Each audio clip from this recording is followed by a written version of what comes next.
clips for Matoro. Oh, we got Craig in. One more thing we are forgetting. Did we figure out Craig?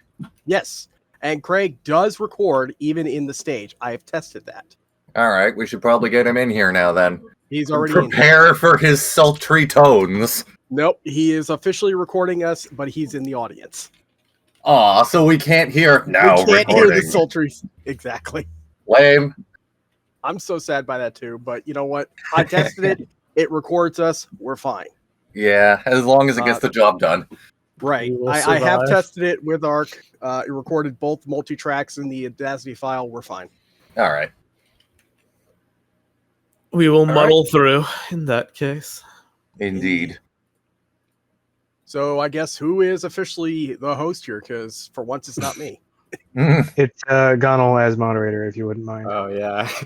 Yeah, so hello, everyone. I'm Gonal. For those who don't know, I do misandlegacy.com. It's a fairly recent project, and it focuses on Bionicle Canon compliant fanfiction. But yeah, it's part of Mod, so that's who I'm with here today, Mask of Destiny. But since I was delivering a lot of the messages back and forth between TTV and Mask of Destiny, I'm sort of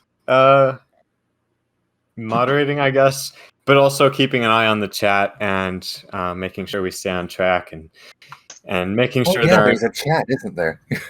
Yeah. We should really try to record that. Well, it won't really matter. We can always scroll through and... Yeah, it's always going to be there. It's not like we're deleting it after. Right. Also, shout out to I'll pin the first message here. Oh, wait, it's literally the beginning of the chat. Okay, that's fine then. Right. Well, second. Third message. That's fine. Well, stage talk, like the chat was started today, so it doesn't matter at all. Right. So we're fine. Yeah. Mm-hmm. Yeah, so that's what I do. Oh, we're all doing introductions? Okay. Probably wouldn't hurt. Hi, I'm Bakiti. I help run Mask of Destiny. I run Lightstone, and I run the Beaver House. That's what I do. I mean, I'm literally a nobody. Boy. Hi, I'm Swirt. I am the owner of Bionicle Sector 01, the largest English-speaking wiki for Bionicle content. Hi, Swirt. Hi, Meso. That's not Swirt. That's Greg. What are you talking about? Bionicle was a mistake. The pain in your voice. I am a copy addict. Serenity now! Serenity now! Okay, yes, we will stay on topic. All right. Moving on. And then also from Mask of Destiny, I am Lahari. I run Red Star Games, and I'm also an administrator on Mask of Destiny. Planet Person is the last... Okay, never mind. He's speaking. Yeah, so I'm Planet Person. You might know me best for my project, thegreatarchives.com, and I'm also here with Mask of Destiny today. All right. I'm Meso from TTV. And that's Eljay. Yep, I'm Eljay, also from TTV. Hello. I'm the defendant How today. do you do? We are the defendant.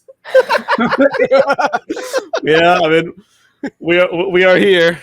The first thing I thought today when we first started this was like, this is like a public summit for signing peace treaties after a war or something. That's what it feels like. I've been calling it a trial. I've been calling it.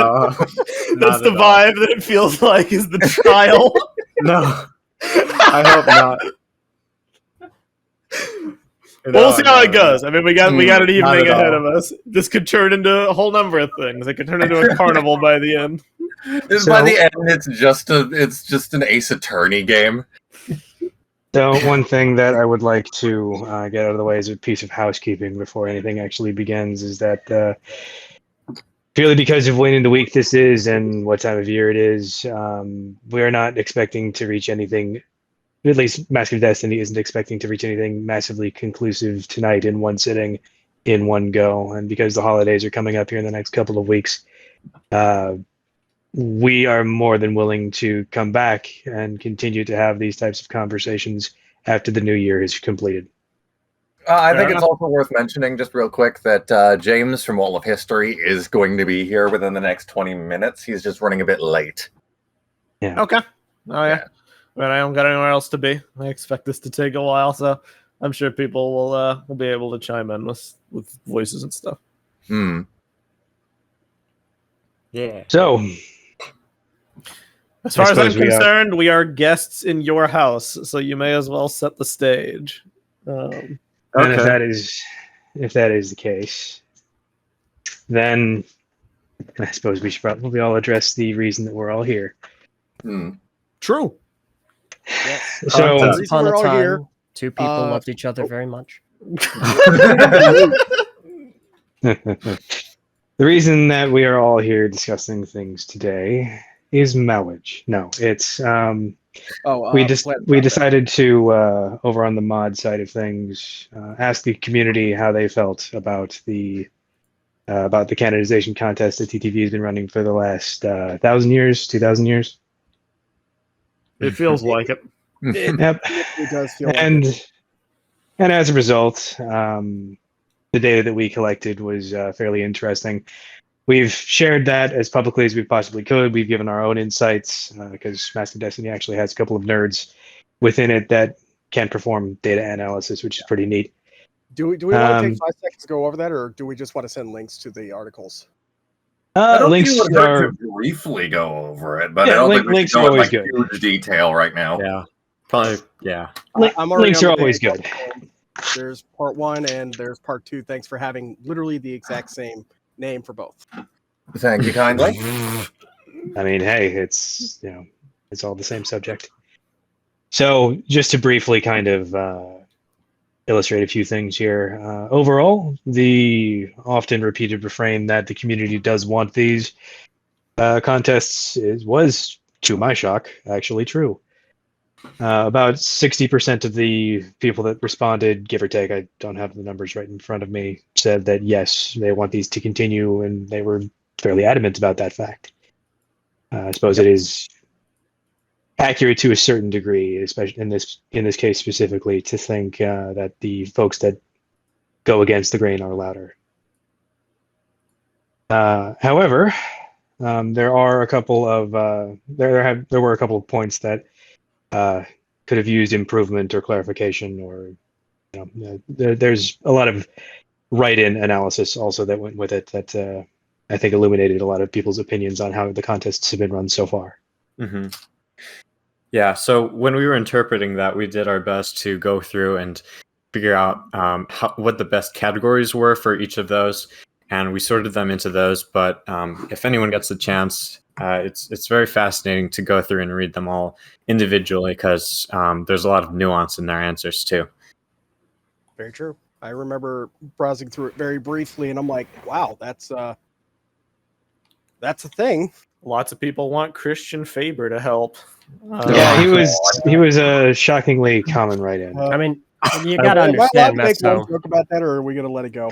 You have to understand the reason why people want Christian Faber to help out is because they really want to get their hands on those sweet new Bionicle NFTs. Thank Obviously. you. God. You're not wrong. Saying what we're all thinking. But we're not I going have to do because we're not. I have stupid. considered it, and I have reached out, and we'll hear back in a few days. So I'm what kidding, you're that's a saying joke. is the next contest is going That's a to deal exclusively in NFTs. Got it. I mean, it's a smart idea. That's how you enter your creation. So what we have to do is we need to take the lava ape and put it on.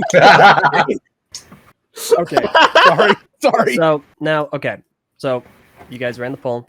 God, results came back. Please continue. Indeed.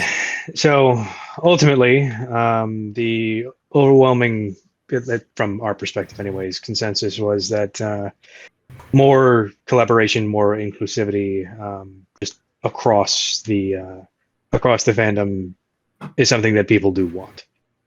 And that's one of the things that we're kind of trying to figure out what that looks like from here, because I think just based on the tone of Meso's responses to us over here at Mask of Destiny, think that everybody can kind of agree that more collaboration is good. Yeah, it was Is that- definitely a common am I theme off in the base with that? results. Yeah. Like, No, I think lots, that's lots of people wanted to see, multiple groups involved in the contest instead of, just one. Because we asked one question, like, should TTV continue or should it be some other group? And a lot of people wrote in, well, actually, we think it should be like a combination of different people. So, since we have the data in front of us, I'd like to first point out. So, Lahari, you said an overwhelming, from your perspective, an overwhelming amount of people wanted collaboration. Is that right? Yes, in some form or So fashion. I just want to point out statistically that isn't accurate. When it comes to the results on the pie chart of the second poll, 22% advised, they said we should continue them. Another 4.8%. You would be correct. Another 4.8% said we should run them, but improvements are further necessary. That brings us to a total of 26.8%. 9.5% solely suggested it should be run as a group community effort. I'm not saying that a community effort is undesirable. I'm not saying we shouldn't do it. I just want to point that out. That's what the data tells us. That's how it's illustrated. There's a large diversity in opinions on this. There's also a scale that I've noticed, which I find interesting, is on the spectrum of like satisfaction, dissatisfaction. I think one of the reasons the results were shocking for some people is because it was expected that it would be like unilaterally, like black or white. There's a lot more gray. There's a lot more levels. Yeah, we're definitely looking at I think a lot of that comes as well from the boost that the video that you Meso did on the subject, because it brought the poll to the awareness of the TTV community at large. I want to another thing I'd like to dispel, and I don't like the framing of this. It's not the TTV community. There's still the part of the Bionicle community. Not quite what I meant. I meant more like on like a viewership. But it's the majority of your viewership probably wasn't aware of the polls until that video was made. I agree. I think that's reasonable to say. I agree, but it's still the Bionicle community as well. It's less the TTV community and more the YouTube community, which admittedly might not be as big as it used to be, but it does. Make no mistake, that wasn't any attempt to frame it as its own thing. That was just a speaking on my part. I hear you. So, out of all of the notes and in the write-in responses, we did see a significant number of the folks in that 22 and that 4.8% who openly admitted to just straight up not having known about the wider community, which isn't a bad thing necessarily. And obviously that does influence their answers. If you don't know who else you could go to, you're not going to mention them. I wanted to run that statistic, and we just straight up ran out of time to meet our own internal deadline, so that's on us. But I can absolutely get that particular cross-section of the data here in the next couple of days.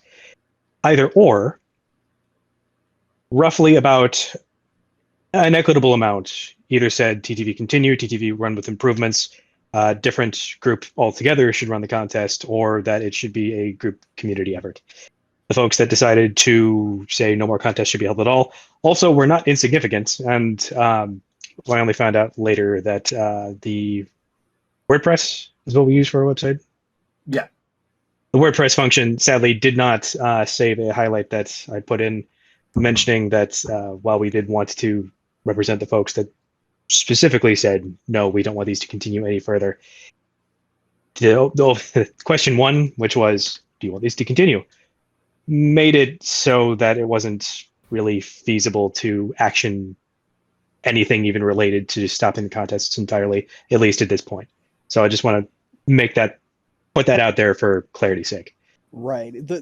Basically, the form was not as advanced as you would like it to be. Then is I think what you're trying to say there. Basically, we could go days and days and days. We got somewhere in the realm of 960 unique responses. 980 responses total. 20 shy of grand. It's not bad. 980. So we did get 980 unique responses. I'm sure if we let the wheel spin a little bit longer, we probably could have gotten more, and we can talk about the data all day. But ultimately, what the data tells us here from our perspective at Master Destiny is that we want to try to come and have a conversation about what could change, what could make the processes better, what could make the outreach better. I'd just like to touch real quick as well on the subject of like letting the wheels spin for a little longer. We briefly discussed this the other day in the Mask of Destiny server, but ideally for whatever we do, I would like to continue to do these kind of polls regularly just to get the community's input on how we're doing going forward. We don't just want to do one now and then do something different and not ask the community, like, how are we doing? Do you think we can do anything better or go back to some things, you know? Just frequently check in on what people think about what we're doing. Perhaps having what you're saying there, the audience give us a How's my driving? Yes, thank you, Ark. Exactly, Ark. So I don't want to have Mod be just entirely, running rickshaw over all of this discussion. LJ, Meso, if you wouldn't mind speaking to us on your feelings about what the polls mean to you guys and what your optic on the next step forward is before we actually get into any of the negotiations or any of the discussions about what goes next. I mean, that's fair. Elj, do you want to speak first, or it depends specifically on what we're talking about? Optics on moving forward, or optics polls on in general? Specifically we got there. The poll that had been run, not our polls. Correct. Yes. Okay. Right. We know from your YouTube video you gave a response to the part 1, but I don't think we've heard much about part 2. So it'd be interesting to hear your opinion about that. We definitely monitored it. Obviously, we were interested in seeing the results. We aren't surprised by any of it, more or less. It's basically how we had interpreted the data on our side, on our website. It's been remarkably consistent, and we understand that there are things to improve upon and resolve, and we're excited to do that. We've always implemented fixes and solves and solutions and improvements after an issue has been identified. So, that has never been an issue of ours. In terms of our perspective on the poll, I do want to address something, this narrative that had been run on Twitter, specifically by you, Vakiti, in regards to what I had been saying to people in the comments of the video Meso made. Right. You suggested that I was misleading people as to the even if it wasn't intentionally. I do still believe that. You had asserted that I was misleading people, which certainly wasn't true.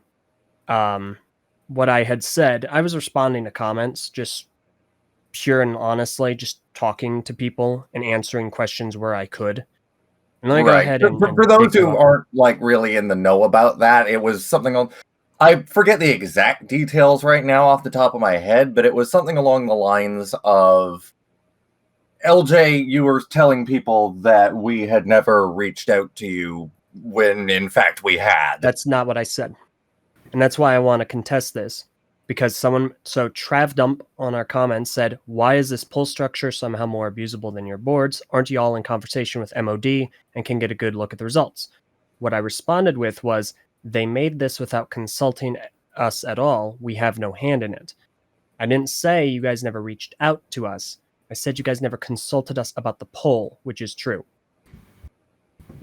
I seem to recall there was a little more to it than that, but without the data immediately at my disposal, I can't really bring up a defense on that, unfortunately. The line of dialogue was, we were approached with an initial, I don't really, like a list of suggestions. I don't remember. It was a 10-point proposal that has since been published on maskofdestiny.com for view.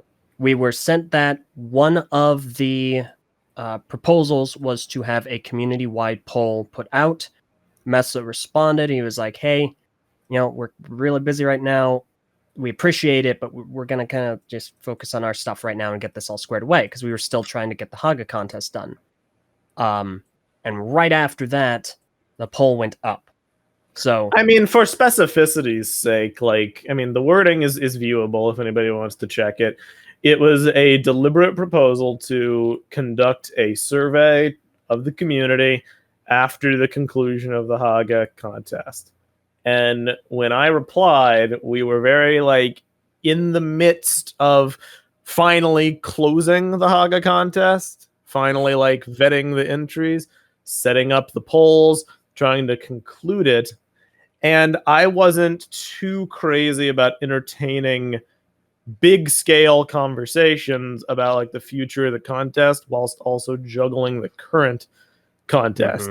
So my response to, Gonal, you were the one who actually conversed with me. I was essentially just like, at this time, we're not assured to make these like radical changes, the likes of which you're proposing. We're just trying to get the Haga contest over. And after that, we'll reflect on the best path forward. Internally, we'll discuss it amidst us. And, then we'll see what happens. So what I think may have gotten lost in translation in the messages was, the sense that I was wholesale rejecting the first proposal. Right. Which And is very I will much say not as the case. well, some Kaiku did just post a comment thread on YouTube, as I will address there, and that seems to be resolved now. Thank you, Meso, most likely. I think you addressed that. The comments from the Mask of Destiny channel were being automatically hidden, and that obviously wasn't a very good look when at the same time there were other people's comments that we did also notice appearing and disappearing at that time. Which was This is not... true. It was not within our control. We did Right, not delete right. comments. We did not hide comments. No, We never it was have. it was a Yeah. bad look. I will agree with that. We did some investigating. We were provided some anecdotal screenshots from people saying that like other channels were experiencing a similar thing. Mhm. In a perfect world, that would not have happened during the midst of a contentious discussion. Right. I will fully agree on that front. I think we're No. united there. But I do promise that we would not go out of our way to hide Yeah. comments. It's very Definitely. easily Now, it's very easily discovered that such a thing would be going on, and it does nobody any good Yeah. to hide Um, discussion. Now, real quick, I do want to address one other part of this. We did get a response from Travdump, who said, what about the group chat of community leaders? People keep complaining about like it's a shadowy cabal and not a reasonable thing for community to have. To which I responded, they haven't said anything there in relation to the contest since September. We have had no correspondence from anyone involved in this poll or the communities/projects that are claimed to be involved. Now, that I can understand how you might feel. that was the one specifically that I took that's issue fine. with. That was that, Yeah. and I will fully admit that's poor wording on my part. What I needed to add was we have had no correspondence regarding this poll from Didn't anyone the involved. That was council. the missing word. That was Because we it, did though. get And- messaged Right. by Gonal. Unfortunately, still not really grounds to go on Twitter and start running narrative that I am intentionally or attempting to mislead people. Mm. It didn't help discourse. It didn't help goodwill. Right. it really And my was not stance too is productive. like I never really I don't think I ever really made a hard stance on whether or not you were doing it intentionally or otherwise, because I just didn't have that data to say like you were or you weren't. But from my perspective, it did seem like in some way you were misleading people. I mean, Yeah, I think the root of the misunderstanding it really comes down to the phrasing, Right. because we both on our part in terms of the messages, but also in the initial letter, which it did assess that the poll would be put out, after the Haga contest. When I replied, I was like, don't really want to deal with it during the Haga contest, personally. So it was kind of blindsiding, when it happened anyway, which was why we were kind of caught off guard, and which is why our responses were, we didn't really have anything to do with this. We weren't part of the planning.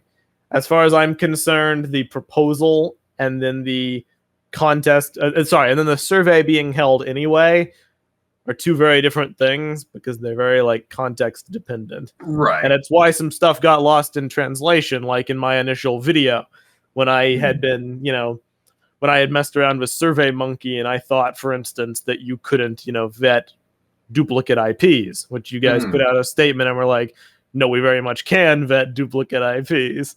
And I was like, okay, cool. If I had been a part of the discussion process, that's something that could have easily been caught out. But I was Right. I was on the back foot and I was ignorant of things. I think the one advantage that I will admit that the TTV boards do have over something like SurveyMonkey is, I think, Lahari, wasn't it like twice during the course of the poll that we had to pay for an upgrade just to be able to vet more results? Yeah. Yeah, We weren't expecting it to be so high. See, The- there are a lot of advantages to the infrastructure that we've crafted on the boards, and I'd like to get into that as we go I'm sure on. we will later on. Because Yeah. it's important to the conversation, especially in regards to the second proposal you guys sent us. Mhm. Yes, I mean It is. that's really the only controversial thing with the first. Like, there was a misunderstanding. It led to discussions offsite on social media, but like wholesale, I will say, in the interest of being fair, I like the survey you guys did. I think it was thorough. I think you guys broke down the results very like transparently. I think how you handle all the graphs and stuff, it's very like clear and very like communicable. And that's why I jumped on board and did the video. It's like, well, this may not have been the timing that we wanted to do. Mm. It may not have been directly partnered with us, but I mean, if it's going to happen, it may as well be done right. It may as well encompass as many people as have opinions, should be able to voice Right. it. Made the video, And I you think guys did the where results. credit is due. I think that, like, all of that writing up about everything in such thorough detail, I'm pretty sure, Lahari, wasn't that like you, Planet, and Gonal? I think so. I think it's just us and JMMR that And are the James, data yeah. analysts. I do also want to talk about that later and the dissection of the data and how it was discussed in the ends of the articles, the conclusions that had been gotten to. I mean, we may as well Yeah, talk yeah, about that articles. right now because I mean that's what they asked. They're like, "Do we have any Yeah, thoughts?" no, I guess on-" that's fair. Yeah, what do you think about that? It definitely the way that it was digested and concluded was not impartial. It was definitely skewed. This is kind of looked at in two different ways. First of all, when the second part of the poll came out, there was this bit here at the bottom of the graph. We can see that a sizable portion of people prefer TTV to continue running the contest, 26.8% in total, but it is not a majority, and about a fifth of these respondents specifically mentioned that improvements would be necessary going forward. Initially, that was only citing the 22%, and then it got changed when it was called out in the comments by BCCLQ. I thought I was crazy because I went back to go read it, and I saw that it had been changed. I was like, oh, maybe I just misread it the first time. But it definitely was initially only the 22% that was cited to try and suggest that we were not a popular choice. Additionally, I'm gonna pull the curtain back for a moment on that one and say that was not in response to LQ. That was just administrative rephrase because we realized that doing the 26% did portray the things more accurately. Okay. As far as LQ is concerned, enough. frankly, his analysis is complete and utter nonsense. no, I don't necessarily. I don't believe that it's baseless for a handful of other reasons that we want to get into. Looking at the takeaways at the end of the graphs of the first poll, I can hear myself. I think Music that's coming through. Meso. Who Rip. was just muted. Oh no, that's no good. There are a handful of the takeaways that are kind of leaning. It's like for rule enforcement. It says here, so satisfied and dissatisfied are mostly equal according to the takeaway, but we definitely have it's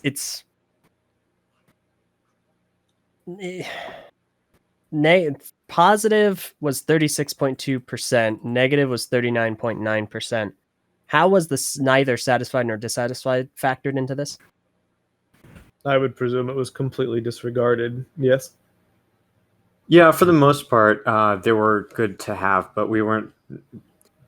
Since they are kind of assuming a neutral position, we appreciated knowing that these people were assuming neutrality, but for the most part, when it came to interpretation, we were primarily looking at the approval versus disapproval.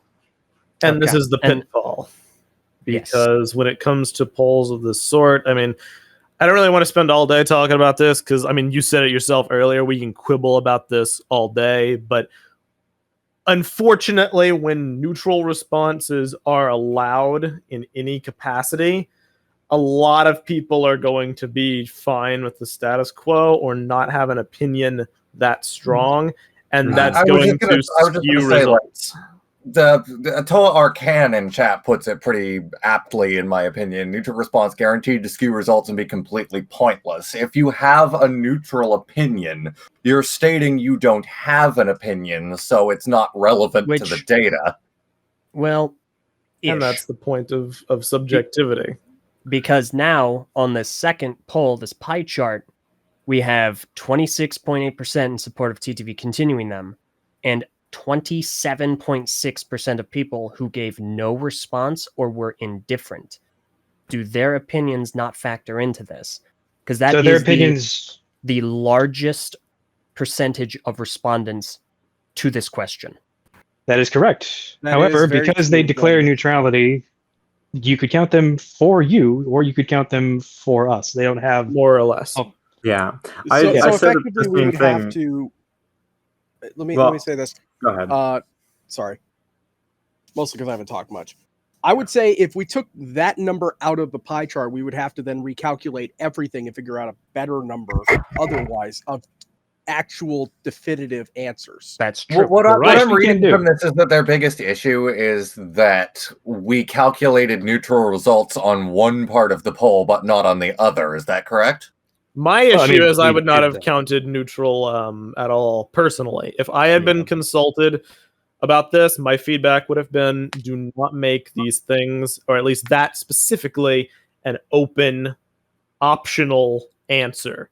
Make it a multiple choice, mandatory answer. Because if people are fine with how things are, that's cool. If they strongly support, that's cool. If they lean negative or are super negative, that's cool. But when you have such a large contingent of people essentially saying nothing, all it does is leave the results open to interpretation. And that was always going to happen because of the open-ended nature. If people had been forced into making a decision, we'd have a more concrete basis, because now it's created a situation where, I mean, let's be honest, everybody has agendas. Everybody has a personal agenda and a personal opinion and a personal bias. We, of course, view the large contingent of people who had no opinion as being, fine with the status quo. And you guys who want things to change obviously view the indifferent responses as irrelevant. We actually don't, and I'm not going to have those words put in our mouths specifically. Okay, we identify them as neutral, period, full stop. Whether or not they are fine with the status quo, whether or not they are fine with change, is indicated by their neutrality. They simply do not care. I mean, I did say the words essentially forfeiting an opinion. I believe that was used a minute ago. So. It was, and it's correct. However, that's we do not count them on either side, is the point that I'm trying to make sure is completely and fully understood. Yeah, I mean, there was no easy way to handle that question. I do kind of regret not doing a multiple choice with the option to fill in an answer. We didn't want to limit, or initially, like, as you can see in the phrasing of the question, we had like 3 different available options, and people responded with more than 3 answers. And we didn't want to take away that ability to convey nuance away from people. We wanted them to say exactly what they meant. But yeah, no, I think multiple choice definitely would have inclined people toward more substantive answers. And I think that could have been addressed very, very easily if we were consulted about this poll.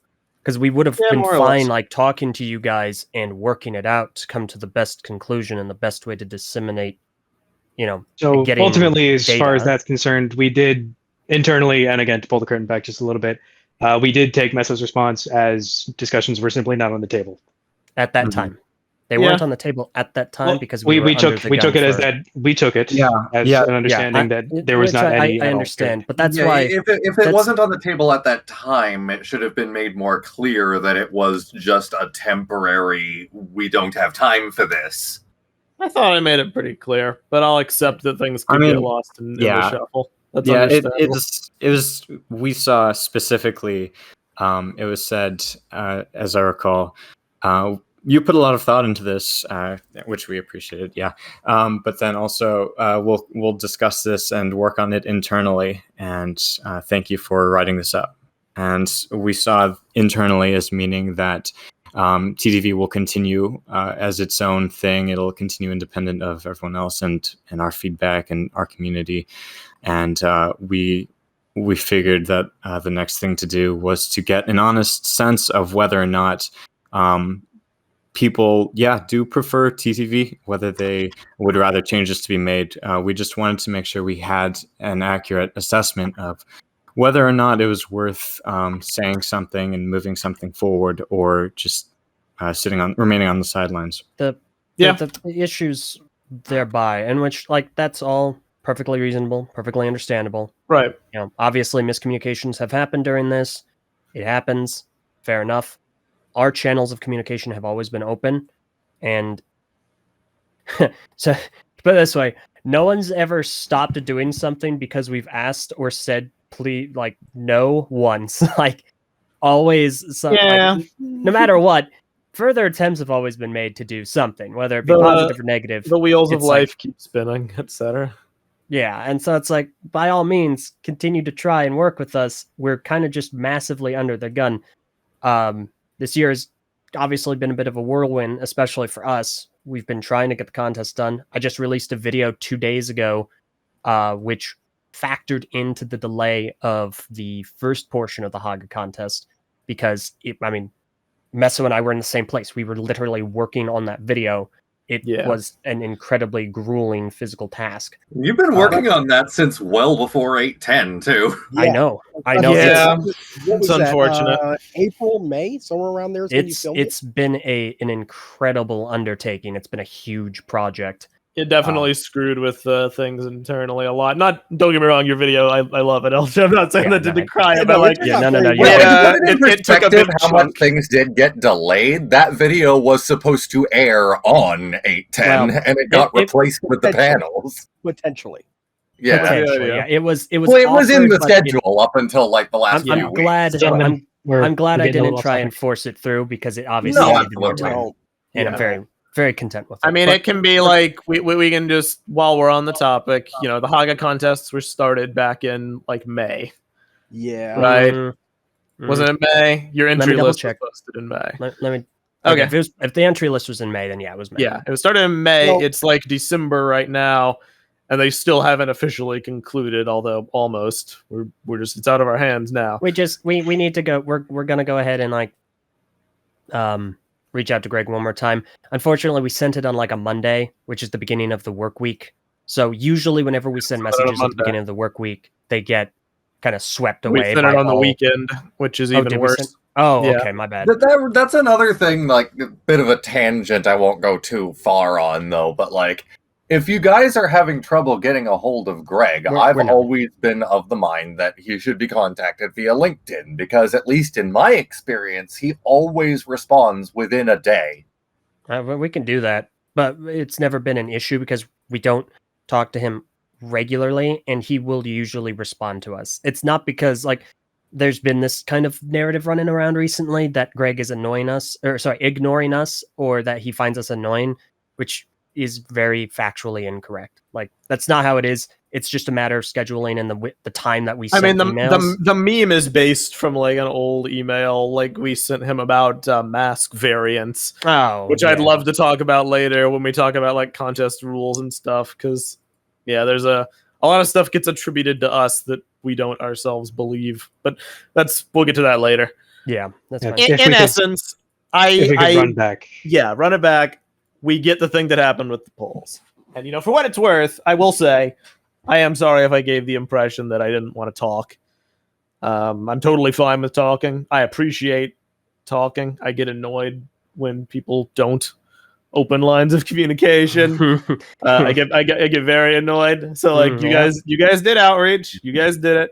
And thank you for clarifying that. Yeah, after being under the gun, we ourselves realized, hey, we've screwed up. the hog up polls are like they're going too late. They've been going on too long. We really want to get this done before undertaking any like other massive things. And I do wish I'd been like I thought I was clear, but I can see I wasn't, and I do apologize for that. At the same time, it's reach out again. Like it was a very I guess a very soft no, and then coup. It's like the line between these two things were so short. That is kind of the vibe it gave off. That's how it's kind of come off. It just, and that's why LQ's comment. This isn't a singular opinion of just his. Like people have felt that the optics on this from your guys' side have been very, I don't want to say nefarious. That's a little too strong, but definitely a little heavy-handed. Yeah, we honestly and truly believed at one point that we simply weren't going to be able to have these types of conversations, so we felt that we needed to collect the data either way. Which boggles me. We're also circling around this particular drain for a while now. I think we need to. We've always been open to communication. You should know this very well. Specifically, we have been trying since these started to work out some kind of an agreement or a compromise with RSG. We've always sought compromises. We actually you haven't, and there's a very real part of this that I know. We know which one of these you wrote. We'll get to that. But my point is, we are always, and we'll say it here, we are always open to communication to make this better. We are always open to working with everyone possible to try and come to reasonable compromises that logically make sense so that everyone can have a good time and focus on what it's about, which is being creative and enjoying the hobby. That has always been our stance. When that doesn't happen, it just usually creates like either bad blood or just pain to deal with. Like very accurate statement, Meso. However, we are again circling the drain on the before here. Before we go further, I'm sorry, Gonal, I know we talked about that, but so Morris just crunched the numbers for us, taking out the 27.6% indifferent or no responses. And he does point out all decimals must be taken with caution because of rounding errors propagated. But the team of contest should continue run exclusively by TTV is actually closer to 37%, whereas contest should continue not exclusively run by TTV is 37.8%. That's the four pie charts kind of added together. But that is tabulating the removal of the neutral opinions right now, and then with the data you've presented. Yeah, no, that's totally fine. So I would honestly, with the percentage error, I would say that's probably on par with each other at that point. I know the not exclusively part is like a 0.8% higher rating, but I mean, come on. We could call those close enough to be even, honestly. In the current situation, yeah, just remember, the only reason I even brought up the indifference was to state how it can be interpreted to be in support of, the status quo remaining, which is my interpretation, which I fully admit is a biased interpretation. Right. But in my view, if you had a strong enough opinion against how things were being managed, you would voice that. Mm-hmm. And I'm not saying that the 27.6% of those respondents should be ignored one way or the other, but I'm just pointing out with the cold hard facts. I mean, no, yeah, for sure. I mean, them voting neutral in essence, they wanted their own opinion. I mean, like that's an interpretation too, right? Like they didn't want to voice a super strong opinion. Mm-hmm. So like, there's like four different ways you could interpret the data, and I wish there was one way. And that's why, why this all like this is great, but also, this could have been a lot more specific. If you guys want to run more in the future to get more specificity, then that's awesome. That's fantastic. That being said, we have also, we do have a pretty clear message from these. Yeah, I mean, we get the point either way. People support the contests. People like the contests. Some people think changes need to be made. Some people wish for collaboration. Some people don't want the contests at all. Like we get the spread. One way or another, I think the opinions are clear. So. Yeah, 100% of those people want the contest to be as good and fun as possible, though. Well, That's also true. Well, Man, 100% there's of some the people people just- who want them up. some people don't. Yeah. Well, of the ones that do want TTV to continue, and of the ones that want someone else to continue with them, everyone just wants to have a good time at the end of the day, I think, which Yeah. is our responsibility to find out what the best way to handle them is. True. Yes. So from there, To that end, unless there's anything else, I think this is a good place to kind of transition into the proposal. We'll do the second one Yes. because the first one, obviously, the first one got significantly changed Well, to the second one after the results first came one out. was made definitely without, and I'm not throwing anybody at the bus, but it was made without my consultation along with BSL1 directly. This new one has merged some of our opinions on the matter as well. Touche. So Now, I do it's want to also ask. updated with relevant data, of course. I do Yes. want to go ahead and ask, how heavy was the involvement of Crosswired Geeks, Ben Cossey, and BioCup? Because I noticed that neither of those three are listed on the Mask of Destiny website's front page as being affiliates. Nor are So I they want to know here. how involved they are. I mean, technically, Not very it's on any of one. those three at this point. So With what the exception was- of BioCup. BioCup has actually given us a fair amount of input over the last couple of last week or so. Ben Cossey, we just haven't been able to. He's spoken with us, but not in an amazingly appreciable way just yet. So then why is his name was- here?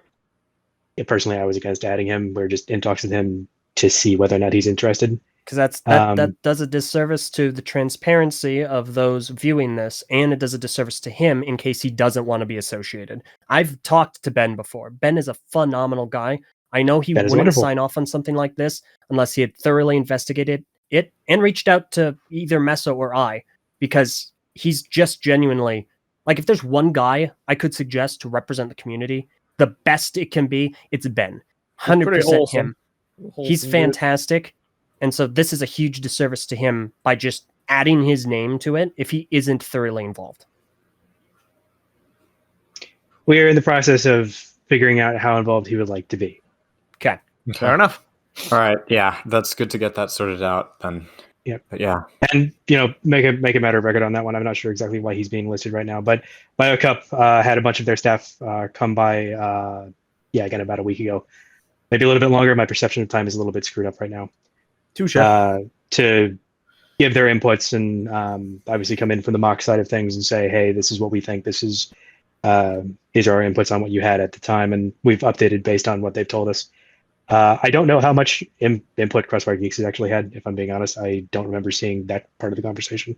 If anybody else who was around might be able to weigh in.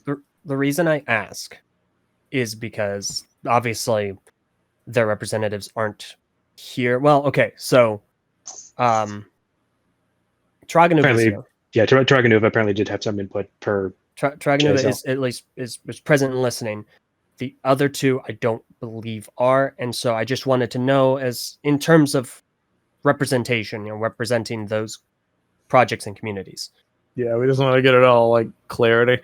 It's easy for people's like names to get plastered on stuff, but like I just want to make sure, No, that yeah, everybody's that's on the good. same page. Because I know a lot of people levy like against TTV, like we're a hive mind or whatever, but No. we fight like all the time. So I understand, like not everybody would always. So you've heard of the BSL1 method. Yeah, like not everybody's all kumbaya all the time about everything, but Mm-hmm. there still is a degree of like ownership, especially on a document like this, which is super detailed and in depth. So, I have been there. do we want to talk about the document? I would believe like we to. definitely should. Okay, I, so had- stage. I actually had one question before we move on about the data. So I think LJ and Meso, you made a point that you disagreed with the conclusions at the end of the poll 2 results. So can you elaborate a bit more on what your conclusions from the data would be? I mean, I think we already. I mean, Did you have anything else, Elge? I didn't really have anything else. I mean, if we're considering the no response or indifferent, support for TTV solely continuing is the majority perspective in this poll. It's the majority slice if you make the orange blue. That said, doesn't mean that we want to continue them by ourselves. I'm just saying, like, that is the way it can be interpreted. That is our issues begin and end with the interpretation of the indifference group, but it's not that I don't understand that it has multiple interpretations. It's about how it's less about the results basically, and it's more about the questions and how they were framed and being open, multiple, not being multiple choice and being optional. It's led to things that we can quibble over based on our own opinions. I'm not saying, you're doing that. I'm just saying, like, that is that the fact that there is reasonable doubt. That's the issue. That is the issue. Yeah, fair enough.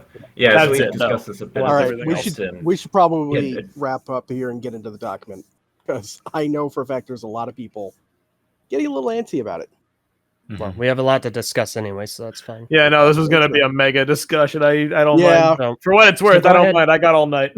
yeah, same. Me It's too. my day off. I actually do not. So Oh, no. Well, fair Now. enough then. We can go. In that This case, is literally one of the we- only times I've got. we don't have Yeah. to do this in order. If we want to go out of order, that's fine. Basically, guys, point to a place on this proposal that you want to discuss, and let's discuss it. More or less. We'll go in your order. Honestly, I'm fine with going down the list unless anybody else has an opinion. Nope. All right. Okay. yep, same as well. Number one, the Canon contest henceforth be considered a joint effort between TTV and the Mask of Destiny affiliate network, which, of course, involves all the various Mask of Destiny teams, BioCup, BSL1, Crosswire Geeks, and r/Bionicle Lego. Furthermore, for the future, Canon contests henceforth be conducted with a concerted effort to include as many major communities as possible, be them, or both in the English-speaking side as well as Spanish, French, and German communities, and other notable international enclaves and all that. TTV would have equal control over the contest as all other involved parties, without any special privilege or veto power. So there are aspects of this that I really like, and aspects of this that give me concern. The aspects I like, I do agree that there should be a way to reach out to the broader communities around the world that don't necessarily speak English. I think that is a fantastic idea. I know that we've had dealings in the past with the German, or sorry, not German, the Russian speaking community. We've talked with, I believe, the Spanish speaking community a handful of times. I'd love to get them into the fold and get them more involved and make this open to as many people as possible. That Right. sounds fantastic. Yeah, I know for a fact we could reach out to the French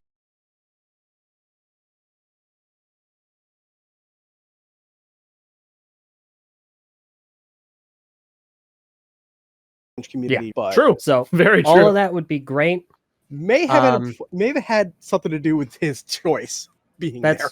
That's excellent. I love Zath. He's awesome. It's a good idea. I Yeah. have a question about it. Yes. It is a good idea. So when we say joint effort, to include, those are very like broad terms. It's a nice sentiment, but it needs to be like translated into something, tangible if we were going to include them. And I know you guys probably have ideas for how to make it tangible. What immediately jumps to my mind, which might be where your head's already at, is something like what was done with Battle for the Gold Mask, the multi-community contest, where multiple different communities would be able to have their own independent entry lists. They might all end up in the same poll bracket, but it'd be cool if, say people on, Rust Bionicle wouldn't have to go off Rust Bionicle to submit their entry. On the one hand, long as there was a I rule like where you're standard. going with that one as well. I don't know if that's necessarily something we discussed when making this document. Yeah, it's But just where my head went to. But honestly, that was probably one of the most concerted efforts in the entire history of Bionicle contests, really. That's true. It really is. It's notable they never did it again. Yeah. I wonder why. Or like, I don't know. Yeah, I guess they didn't really do many contests what again, period. canister of Kanohi Dragger are we going to open up with that one? Yeah, there's a lot of things to be done, but it was a good idea at the very least. Yeah. So I think that sounds great. The parts that give me reason to be concerned would be TTV will have equal control over the contests as all other involved parties without any special privileges or veto power. I get the idea behind it. I get what you're getting at, but this I'm going to need to put a pin in to come back around to when we discuss point 9, because they are tied into each other. So I just want to go ahead and verbally put the pin in that for the time being, and let's move on. All right. Solid. 1 to 9 link. Well, I'll tell you what, that actually does factor in. You are right that they're basically linked. Yes. I think that might be a good thing to discuss instead of going to the other 7 and then back. Okay, fair enough. In that case, point 9, the new contest administration continues to host the submission of contest entries on the TTV forums, but in line with responses to our survey, hosts the actual voting of the contests on a separate platform that does not require users to create a TTV account, such as SurveyMonkey, which does allow for the screening of duplicate votes. The new contest administration also reassesses the formatting of the voting process so that the process is faster and more efficient, possibly involving fewer rounds. So I want to go ahead and get into... We do have a couple of ideas on the logistics of that, which might influence your gut reaction here. Planet, are you able to speak on any of the techie sides of things that we were discussing a couple of weeks back? Sure, but I'm interested in hearing what LJ has to say first. Yes, I would love to kind of talk a little bit about our infrastructure. Okay. To explain not only some of the reasons we do things, but the how. So when we found out that the poll was happening and we saw that it was on SurveyMonkey, our gut reaction was to be skeptical because we weren't familiar with that. We are still skeptical because even though you're able to suss out IP addresses and the like, it's not as prohibitive toward fraudulent voting as it may feel. It's still open to purchased votes. It's still open to mass vote brigades. It's still Damn it, LJ, you broke chat. He said sus, and it suddenly started exploding. Oh. Focus. Hang on, guys. Got a vent. Anyway. Yeah, no. But so there are a lot of things that it is still open to that lets it be abusable, even though there are protections allegedly in place, such as IP checking, IP blocking, the recognition of IPs used by VPNs. Like there's Which is important, and it's so what I didn't realize at first. Like I was in the Discord and I was like, yeah, so I was literally able to just open an incognito window and like it seemed to be fine. Like this is pretty suspect. You know, and I mentioned that in the chat, and then I was informed like, oh no, there are checks and duplicates. I was like, oh, okay, that's good. That's at least something solid. And then obviously it costs pretty. I mean, I don't know how much it costs, but it costs to. If this scales upward, it's going to cost more. I will say there is an alternative, which would be to just use Google Forms, which also has logging via using an email address. Now, granted, Gmail is like free. You could sign up for a second one and it wouldn't matter. No, yeah. Also, you want to know how many like Gmail accounts I have? Swear. Right. Yeah. You probably don't want to know how many Gmail accounts I have.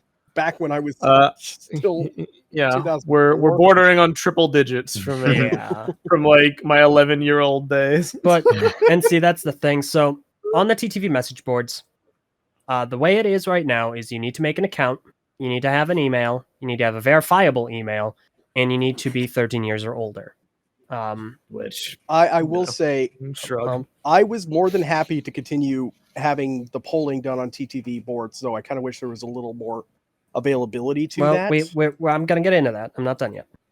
So you make an account, and then you need to achieve trust level 1. Now on our boards, we have trust levels. They're essentially, it's like, I don't know the best way to relate it, but in essence, reaching different trust levels grants you different permissions. So when you make an account, your trust level 0, you're new.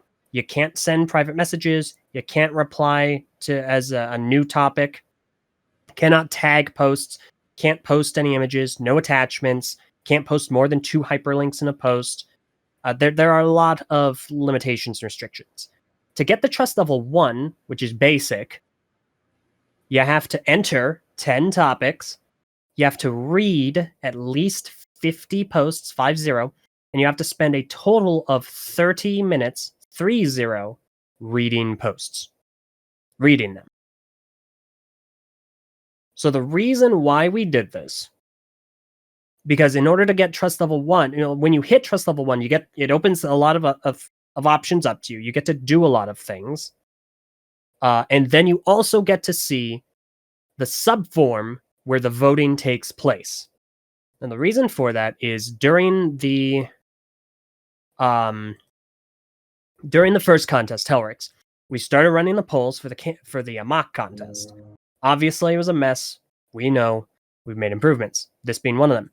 During that, someone who's, I guess, a member of the community who really wanted Hosrix to win went to their art account, which has, I think, 14,000 followers, and said, hey, everyone, if you go over here, make an account, and vote for this entry, you'll be entered in, I'll start a raffle for free artwork.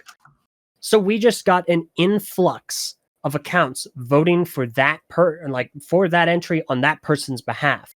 They weren't members of the community by any stretch. They were just people that wanted free artwork from the guy. So on our website, people started freaking out. They found out that it happened. They found the tweet and they were like, this is a huge problem. This is terrible. This is really, really bad. And I'm talking comments, posts being made minute after minute after minute after minute. Not minute, within seconds of each other. It was going crazy. So we had to act quickly. We had to come up with a solution. I mean, there, now. So what we did is we made it so that people had to interact with the website to prove they were a legitimate person.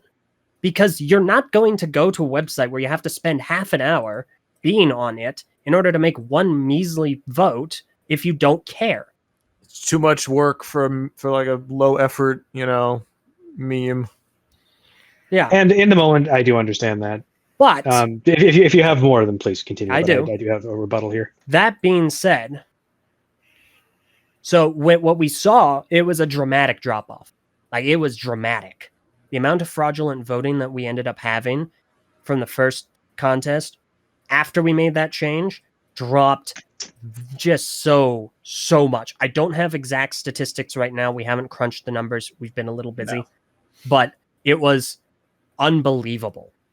I do want to jump in just real quick, though, and say I think that's part of the problem is that you guys have been jumping ahead to other contests or other projects rather than we'll get actually crunching those numbers and showing people that data. We will get to that in a second. Because these aren't all we do, obviously. I just got back from a trip to review Ninjago sets. We do other things. This has always been this way. We never, bear in mind, please, we never sought out doing these contests. We were just in the position to facilitate them, and we're going to keep going into that. So, on our website, you have to interact. You have to be a part of the community. You have to be involved. After you hit trust level 1, you do not need to be a part of the website. That's fine. But this is a thorough and safe way to verify that a person who wants to vote is a person and they have a vested interest in this. It 100% discourages on a grand scale fraudulent voting. In addition to our IP protections, our personal checks, looking to make sure that accounts are what they are and not duplicate accounts, which we also have rules against. All of those things together make this a very secure, a very upfront, a very protected means of voting. In addition to all of that, we also have a software that was developed by a gentleman from, his name is Infrared on our site. He's a gentleman from BSO1 who crafted a formula. It's a code. The code is publicly available. It is free to download and investigate and look into and use yourself. It is a means of which We don't need to like crunch the numbers by hand. It automates the process. It's very public. It's out there, and it works amazingly. It's how we've been able to run this as efficiently as we have, like when it comes to coming up with the numbers and getting those back, because our voting system was heavily requested. It was heavily requested that we changed the voting system from a standard majority rules system. And now we have just better. It's a let me see. The system, it's called alternative vote. We have a video from CGP Gray that discusses it, and it's how the code like breaks things down and interprets like the votes. It gives people a lot of control over how they vote, why they vote. It gives people a lot of options, and it makes the end result all fair and agreeable. That is our voting system, and those are the reasons that we have the infrastructure that we have. It's safe, it's secure, it's forward. If we need to release more data, like at the end of every poll, because it's a closed poll, because we don't want like the results of the polls being public during the voting, because it's easy to kind of just brigade things. That was also a request community members made. After the end of every poll, we release the voting results, as in like who voted for what, how many people voted. Like they are released every single time at the end. We haven't done it yet for the last poll because we're waiting to hear back from Greg. But we will. But we will. It's ready to go. Yeah. Understood. And I admit, I don't think that the wider community requesting data is terribly much the issue, at least in this particular regard, for results. The biggest issue from a non-TTV perspective, as I see it, has mainly been the fact that you have essentially turned the contests into an Apple product to a certain extent. You have put it in your own walled garden, period, full stop. Now, I will say, part of that could be mitigated if we do end up doing the idea that was presented in Article 1 of this proposal, which is to have all the communities submit their entries into the system. That would at least get some involvement. But you're right in that you would still have to sign up and again communicate, and you don't even need to you do not even need to communicate to get to trust level 1. You need to make absolutely 0 posts in order to vote. So mention Apple products. A better way to phrase that, in case it was a little bit unclear, because I do see in the chat that it's a little muddy, is that because of this flood of people from outside of the community, you have built a wall that prevents people within the community who simply don't want to interact with TTV, because, being honest, you guys are not the end-all be-all, and there are people who don't want to interface with a forum. But you are making this contest only accessible to people who do choose to be on your forums, even if it is in a small way. And for people who don't understand, for people who don't get the lecture that you just gave on the concept of your trust levels, for people who don't understand that, for people who don't want to go in and understand the infrastructure of your boards, they are functionally disenfranchised from being a part of what is ultimately a community inheritance. Then instead of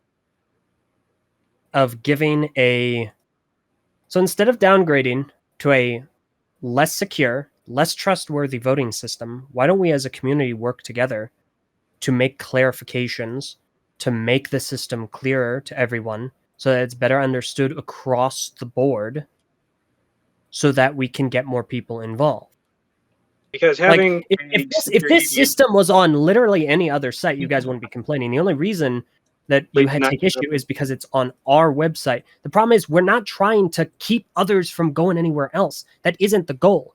The reason why it's on our platform, Greg Farshtey is on our website. He sought permission to be here because our infrastructure allows him to be, our rule set, our terms of service. He's already here. He still answers questions. Even last week, he was answering questions.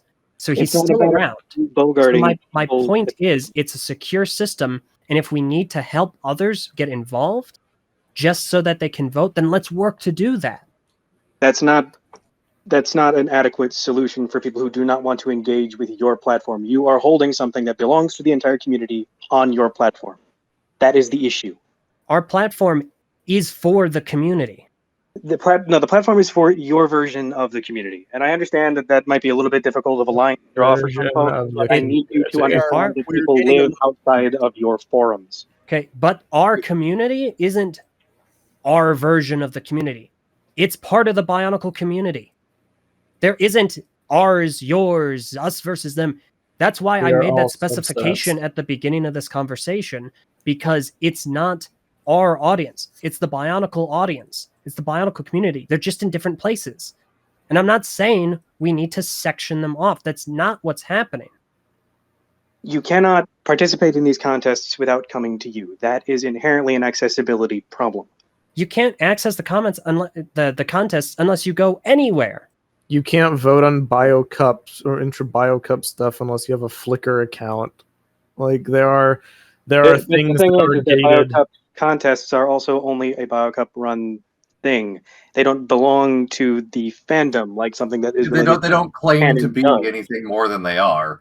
Could I make a statement that I think the only reason this is an issue is because of a negative presupposition or a negative bias associated by people that propagate, that kind of outlook? Like, we don't view it that way at all. Look, We are a community branch. Well, I think That's you have to what I ask think. yourself That is why part of the there problem. is that outlook to begin with, if that your intention is to do everything in your power to prevent such an outlook. Like, the thing is that, yes, I understand, Meso and Eljay, that you guys think that you are a forum for the widest swath of the community that is possible. That is We're simply a forum that I don't say about the widest swath possible, but we are a branch that people can interact with freely, unlike Apple products, which cost money or have like an entry fee.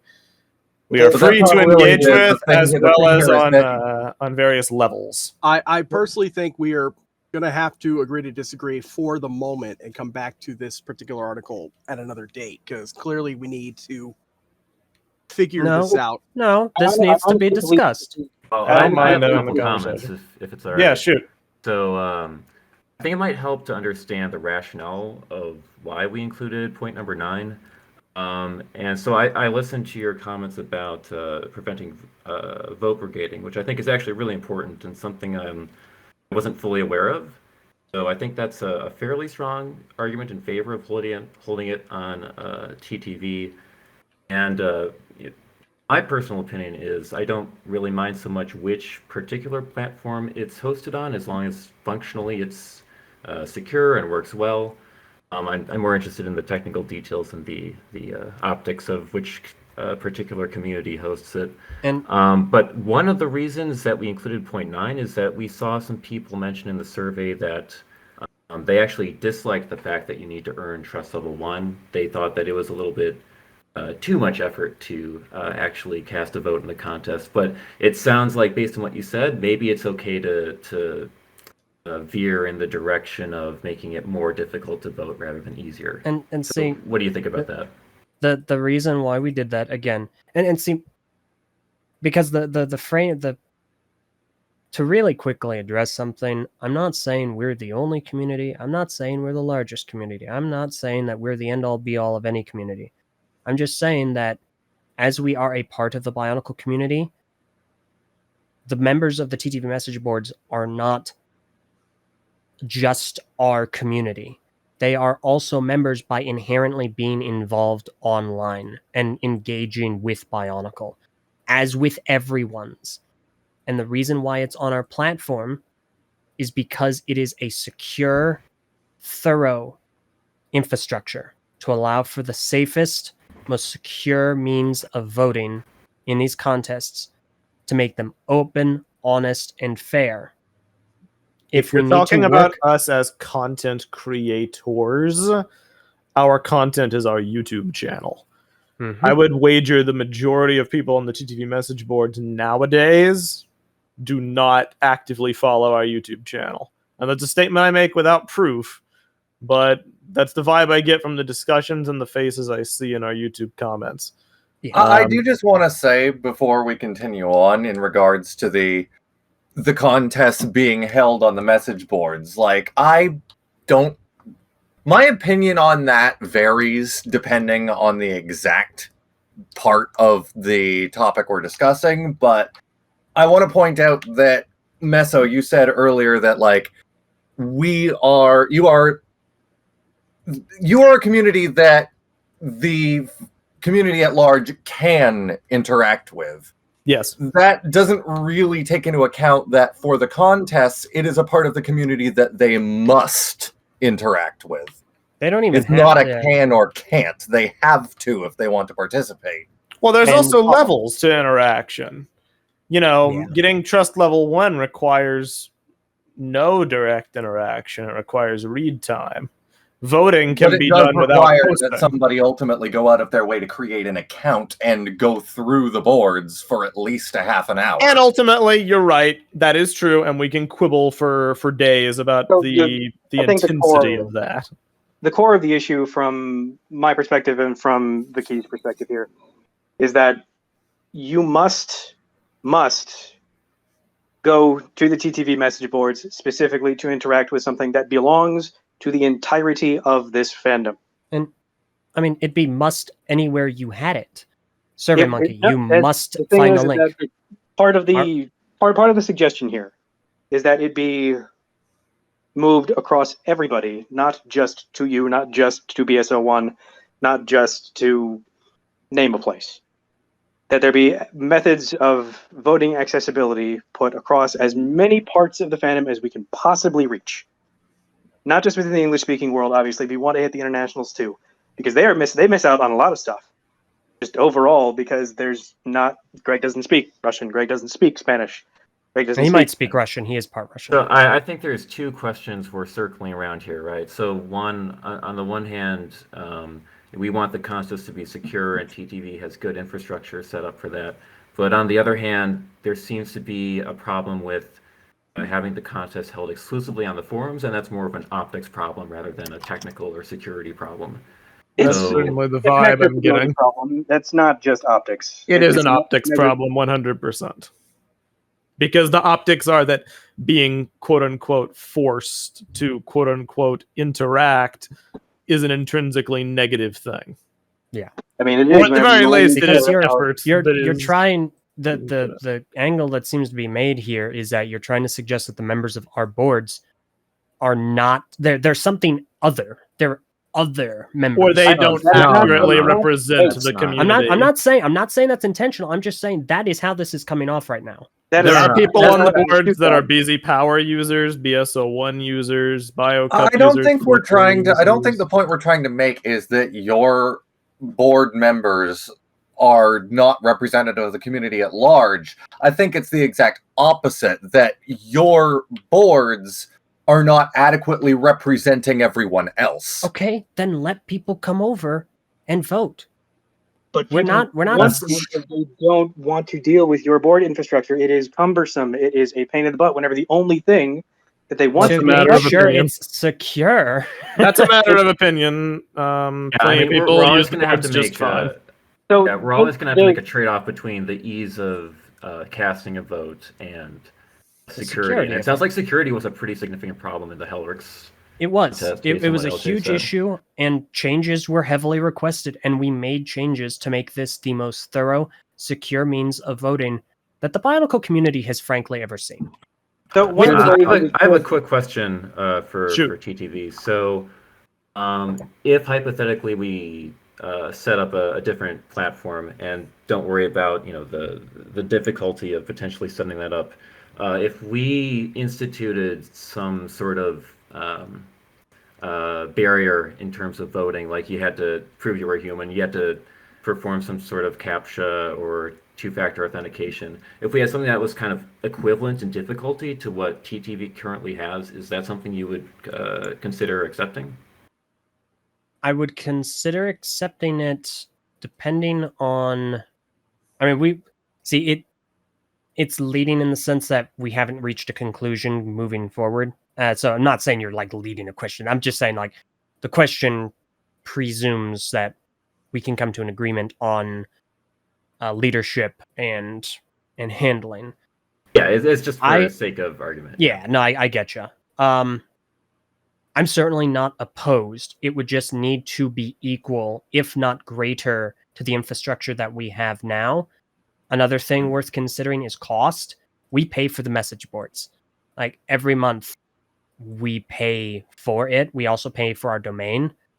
And like, it's at a loss. we do not profit from the message boards. Right, I run a website too, so I'm familiar with it. It is very costly. In concept, I think I'd be totally willing to entertain that, but it's in execution. I need to see like what that would actually look like. Right. We definitely need to talk more about the technical details, but we do have some developers on our side, so I think it would be pretty possible. We need to hash out the details, but I think it's within reach. We would need to see some options. Like we need to see like we're open to it, but obviously we would need to get into the nitty gritty detail. SurveyMonkey wouldn't cut it. Okay, fair enough. Yeah, I think we've been toying, not very seriously, but toying with the idea of building our own platform just for the voting of the contests. But yeah, we can talk about that more. And the nice thing about that is that we wouldn't need to pay the exorbitant fees that SurveyMonkey asks for. I think that's wouldn't be a huge factor. That'd be very good. If I may jump in here, if I may say something, Toaskello in the chat brings up a really good point. He says that the problem is not who's on the boards, the problem is who isn't on the boards. The TTV community itself, we're just using that to indicate the people who are active on the boards, and obviously that's great. That's great for the contest. But you get Discord servers, you get communities with like sometimes upwards of 1,000 people. Our survey had almost 1,000 respondents. You have sometimes like Quest for a Matanui or Masks of Power or other communities that have tens of thousands of members. And our concern is that with the diminished voting, that the people that are voting in the contests might not be necessarily representative of all those people. Which that's a fair point. Ultimately, you will never reach everyone. Like, for instance, our video, the one Meso made, by the time the survey concluded, it had reached over 2,000 views, but only less than half of that responded to the survey. Even if you make it accessible to everyone possible, you're never going to reach everyone. I have thoughts on this, but I'll wait. I'll wait till you're done. Yeah. I'll let actually Meso go because I'm curious to know what. Well, Gon will finish up and then I'll say what I was saying. Something I think that I would be worth considering is having some sort of voucher system. If people of other communities or other community heads know someone personally who wants to join and vote, then they can vouch for that person and they can bypass tier 1. I think that just makes things even more cumbersome because then we have to manually add a bunch of people. Right. No offense, but I'm not going to sit around and have 300 BSL1 users say, "Hey, can you get me the bypass?" And I'm like, I'm trying to work on a podcast for the last 5 months. It just makes it difficult. Okay, and that's the enough. thing. This system isn't hard. It's not like if we need to point larger arrows to the resources for people to read, we can do that. I'm totally down. We have needed a how to use the boards series for years. We hired air quotes. We brought someone on to do that series. They haven't gotten around to it yet. I mean, that's one thing though, right? Like that's a good idea, but that does not, like the thing that's being said. That's just putting a band-aid on the issue. Well, okay. If the board requires a tutorial on which it doesn't get people to participate, and help it's not a good setup. It does not require anything of the sort, but that would be an optional additional help for people who apparently need it. Here's what I would say. I'd say to respond to the thing, it's not about who's on the board, it's about who isn't. My thing and my stance is that is the choice of the person who does not choose to engage. And let me explain what I mean by that. Because it's broken down into 2 categories. It's broken down into people who either don't like us, don't want to support us, or don't want to engage with us. And then it's what I would call low affinity fans. and they're two different categories, although there might be some overlap. I'm not going to say there wouldn't be. Low Not affinity gonna lie, fans. that sounds like a huge generalism right there. Well, let him What? explain. Is it not like those are the broad categories? Let him explain. If you do not want to engage on the boards, or you don't want to vote in the contests, or you don't want to participate in the contests, my understanding of the broad categories, and feel free to clarify if I'm wrong, would be you dislike either us as an entity or the requirements that we have put in place to justify, the trust level, because that means interacting on a site that you don't want to interact in. Or you are a casual Bionicle fan who does not want to interact in these things, period. Which, in the absence of empirical data, which I totally don't have, there's no poll to suggest this, I would wager a lot of the Bionicle fandom errs more on the side of casual. They like mocks, they like art, they like fan fiction. They don't much care about, the intricacies of, canon. They don't much care about, canonizing the proper shade of green on Artaka. They don't much care about these high affinity, issues. And, you can say, whether you don't want to interact with TTV, it's on a personal, it's on a architectural, it's on a web design basis, or whatever. But I've also seen a large contingent of people in various different servers that just don't want to interact with things that have a barrier to entry, period, or with things that are perceived to be too complicated or too time intensive. Spoiler alert, one of the things on the proposal being a potential reduction in terms of poll length. I've seen people say our polls are too short. Very recently, I don't have enough time to vote. Voting is too complicated. Voting is too intricate. Bionicle fans, some of us are adults. They have jobs. And that's an opinion people have. I could be mistaken, but I'm pretty sure that's primarily in response to the current length of the Haga poll. Yeah, which as of right now is still not done. Which would make more outlier and not a constant. But that would make more sense than actually referring to the voting, duration itself. But I've still seen people say the polls 3 days isn't enough. And people have that opinion, and they're entitled to have that opinion. And me saying from my perspective is, well, you just have to click a few buttons. And likewise, people don't want to interact with the boards. People don't want to interact with the TTV community. My perspective... Kaiku in chat puts it in perspective fairly good again. The polls are too short because they appear without warning after months of silence and then run for only 3 days.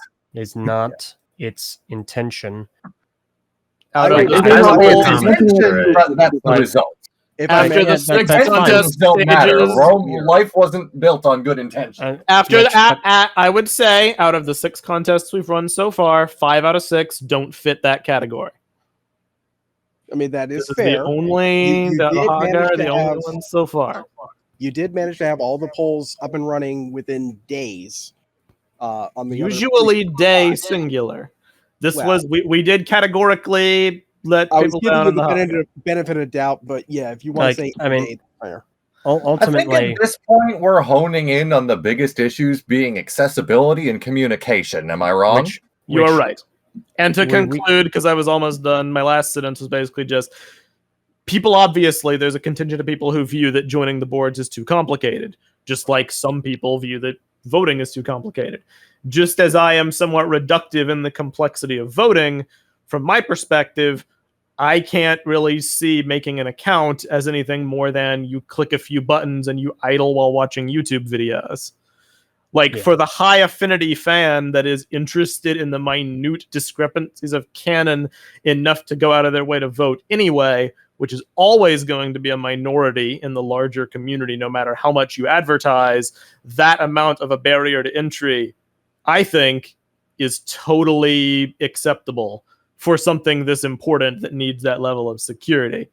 Clearly, some people disagree, though, and we'll discuss. I was just going to say, and yet, I think that. So I'm looking at our closest comparison to what you guys might kind of want, which is the Makuta challenge from 2016 from G2.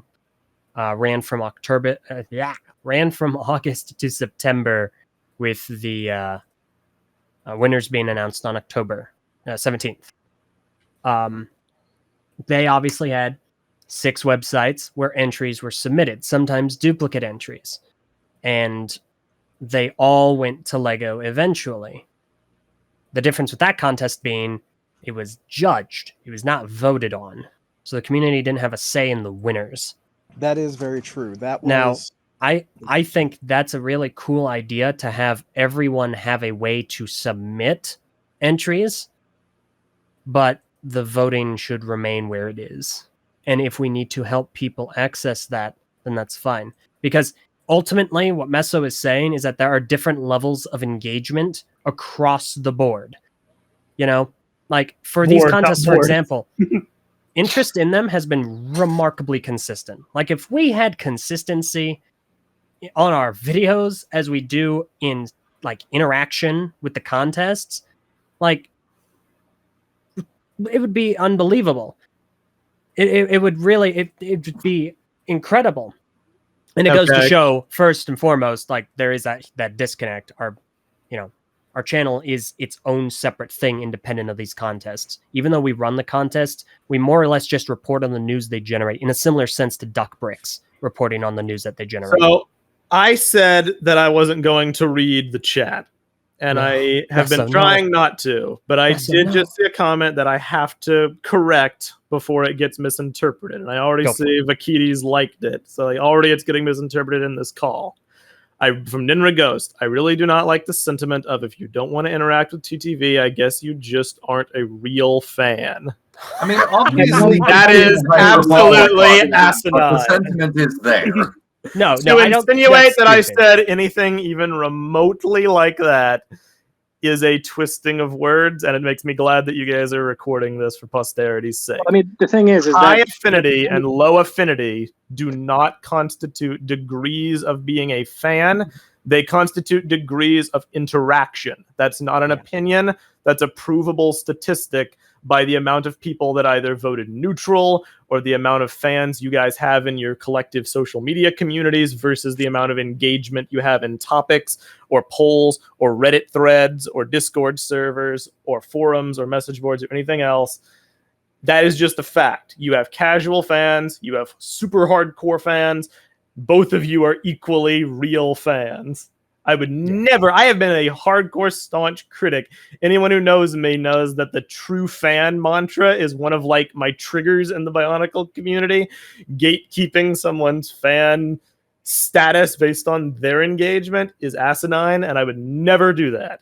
Well, but if you like good guy, you're no longer a fan. Hold on here. So that's you're paying lip service to something that you are not actually acting on. What do you mean? What I mean by that is that you are saying that your level of engagement should not influence your ability to enjoy the fandom. That those are your words. That is to enjoy or to even have the respect of your peers as being called a fan. Yes. Okay. Then why are you guys allowed to dictate a level of interaction with your own personal platform for an event that is unequivocally and should always be considered the equal inheritance of all Bionicle fans? There are people in this aside from the practical reasons we've already outlined. Yeah, right. Aside from the security it provides. If you were not willing to go the extra mile on the practicality element of all of this, I think it's also worth noting that your security is not the be-all, end-all of security. But what I'm saying is, right now, and it is disenfranchising every single person who does not choose specifically to go out of their way to interface with a community that they may have never heard of before, that they may not personally enjoy, that they may not. But if they've never heard of it, how are they going to interact with anything? Like that goes for every community. How many people know about mask posting? How many know about Biog? How many people know about Mask of Destiny? Mask of It doesn't Destiny. make you guys any less valid of community figures just because you hold a poll on your social media outlets. So there's one thing that I really do want to make sure is clear, because it seems to be it's going over a couple of folks' heads, even on internal discussions. We are not asking that the contests be run somewhere that is not TTV. We are asking that the contests be run in places in addition to TTV, so that way we actually can manage the outreach. We can actually properly and with due respect to the wider fandom, enfranchise people outside of, again, the little walled garden that TTV is. Because Okay, you are so 100% Do you correct. know? Well, I I don't think that wanna- might work I don't for wanna- the administration of the contest, Go but ahead, not go ahead. necessarily for the voting process, because like then it becomes even more difficult to detect duplicate votes across different Exactly. communities. I don't want to get off into the weeds about numbers, but would you host any of this voting on Biog? Would you host any of it on mass posting? They're communities. They're part of the Bionicle community too. I mean, I will say What are the the my point is, what are the limits here? Since we're concerned about certain communities and interacting with certain communities, what communities are we not interacting with? Who aren't we reaching out to? Why are we making all these Biog sections? 4chan? Yeah. Oh, there's no Everybody longer a is representative on- for Biog in the representative chat. And True. I'm pretty sure there isn't an active one for mask posting either. Mask posting is huge. I mean, hello, I'm right here. Yeah, Sword Yeah. kind of runs the place now. For mask posting? I think you meant Yeah. I'm basically the admin now. Masterpiece. I didn't. Oh, I forgot. No, you're right, Messa. I actually Yeah, forgot no. about Masterpiece. I was about to Masterpiece, say, which is a Mass large. Posty is still there. Fair enough. Masterpiece, not so much. Yeah. So it's like, who aren't we reaching out to? Because the And in decisions fairness, to, I'm the pretty sure decisions the to remove those BioG rep representatives. left on his own. Perhaps, but I mean, like, if we're going to go on this campaign to include every single facet of the Bionicle community, are we going to attempt to outreach to everyone, or are we going to be selective? So, regardless of what we might think of them as individuals, and there are folks in here that I dislike. There are folks in the chat specifically that I dislike. Personally, on a person-to-person level. I am It's not, very under any unbiased. circumstances... I'm sorry, could you repeat that? It's not very unbiased. It's not very impartial. Well, I'll tell you what. I do not believe under any circumstances that I have a right to deny the people that I personally disagree with, that I personally dislike, from having access to what is, again, universal inheritance of the fandom. I agree. I agree. And yet you have done that. There are people in this chat that cannot participate any further. Yeah, because they violated the rules of the board. And you do not have a right to deny them. Yeah, we do. Full stop. Anything related to an inheritance of the fandom because they upset you. We see, they didn't upset me. They violated the rules of the board in a similar instance that anyone on any of these other platforms would presumably also run the risk of doing. Or at least any site that would have a terms of service. Yeah. Conduct. Communities that are actually potentially having this conversation. I'm sorry, repeat that. You faded out. I said your rules on TTV are also significantly more strict than a lot of the other communities that would be involved in this conversation. I know, and not entirely true. I mean, have you seen the BS1 rules? Giving them the benefit of doubt. Yeah, not to play devil's advocate too much, but like it took even a little bit of pushing from me just to allow swearing on the BSO1 Discord. Yeah, come on, like we're because see, there are two things at play here. One, all of our rules are fairly straightforward, both for the contest, which were heavily discussed with community leaders back when communication channels were, frequently used. And two, outside of the contests, there's self-explainable stuff. Don't argue. Don't use profane language. Don't get into religious or political discussions which lead to arguments. Cut down on spam. It's all straight. Be respectful to the staff, the people that run it. Don't create fake leaks. Don't troll people. Like, it's all really straightforward, general stuff that if you just act politely and respectfully, you're never going to run into an issue anyway. And furthermore, we have to have a terms of service and we have to enforce some of these rules because A, we are a recognized LEGO fan media, like as many of you are as well. Well, okay, as two of you are as well. And secondly, Greg Farshtey is we have LEGO employees on the site. They use the site. And the reason they're able to is because of our terms of service and because we keep it an above board rule-based, rule-enforced site. I mean, in Like those fairness, again, a those all bunch lead of into them have been security. allowed to And participate on the Beaver House, and if y'all know anything about the Beaver House, we don't exactly have any rules all that well. No, yeah, And that's fair. You know, like and that's I fine. would Yeah, never I say think that every having- community has to, have super strict. Like you make your own No. judgment calls. I think having But I Greg mean, on the boards that- is a completely separate issue, though, right? Because you can My- always Well, send a message to him off the boards to do the canonization. I will say, part of that also does help to lead to the idea of having the multiple websites funnel into the singular poll system that was Mhm. presented via, the gold mask, Makuta, whatever we want to call that well, contest. and see, Yeah, that that's I'm true. totally because cool now with it. you're no longer I am as well. gatekeeping people from entering, but Yeah. voting is a different story. But that's a whole But different it's not. thing to discuss. It's not gate kept. I don't like this word because it's inaccurate. Yeah, We're can not, I like we're not just withholding anything. just to clarify our stance, because it's very easy to get lost in the weeds. Nowhere in this conversation have we said, no, we are not going, or we are not open to the suggestion of having a collaborative community, engagement system.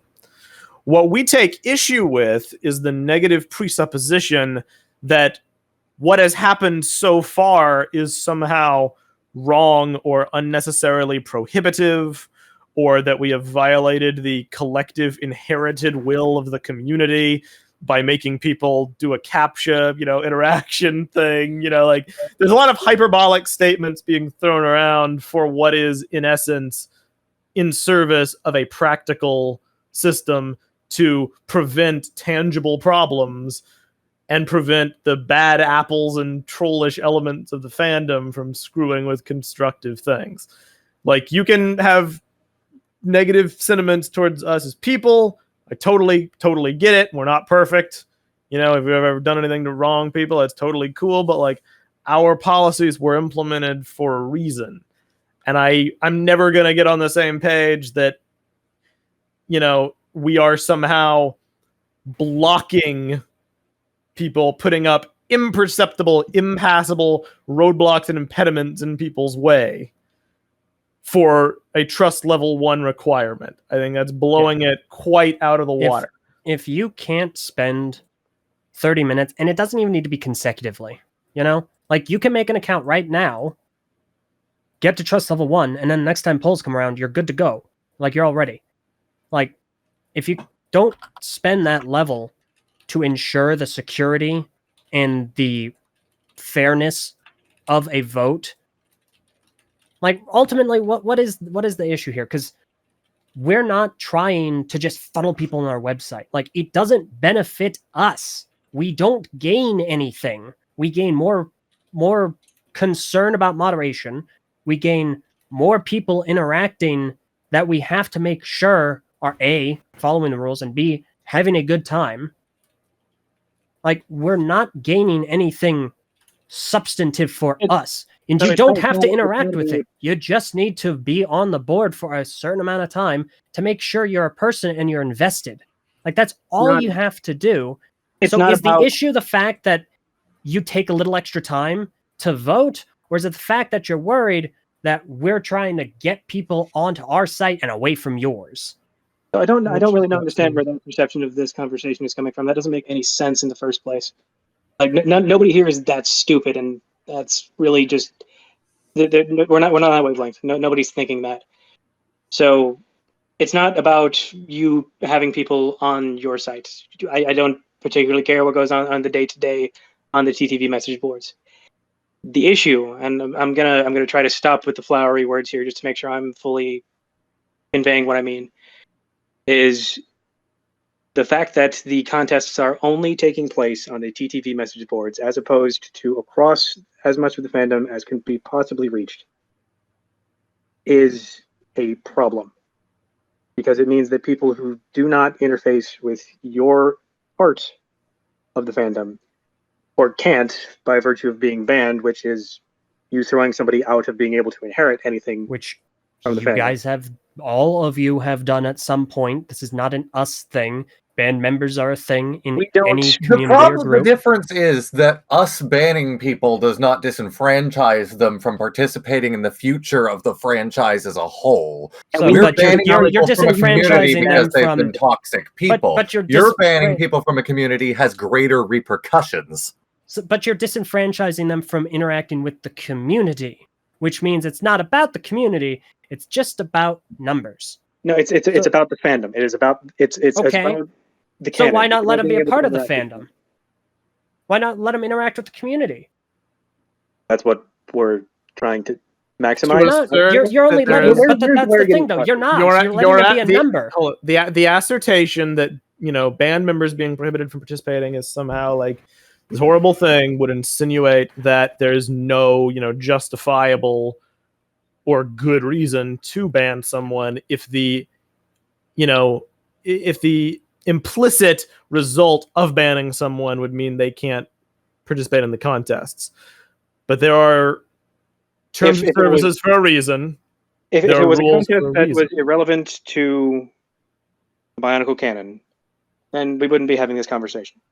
I am willing to put forward that neither of you two have the right or the authority to say that somebody cannot participate in adding to the canon if they put forth good work. That is the core of the issue. So, And you would say that regardless of, if you want to scale this up in the realm of hyperbole, just so we're on the same page, you would stick to that principle, even no matter, someone's potentially really grievous conduct or severe breaking of rules or horrible statements they might make or horrible actions they might make, no matter what someone might do in violation of a signed agreement like terms of service or just common things we could all agree of like moral decency or whatever, they'd still be allowed to participate. If we as a larger community, as true of a measure of people who are invested in this as possible, which the methodology that you guys have for that is too small of a slice, in our opinion.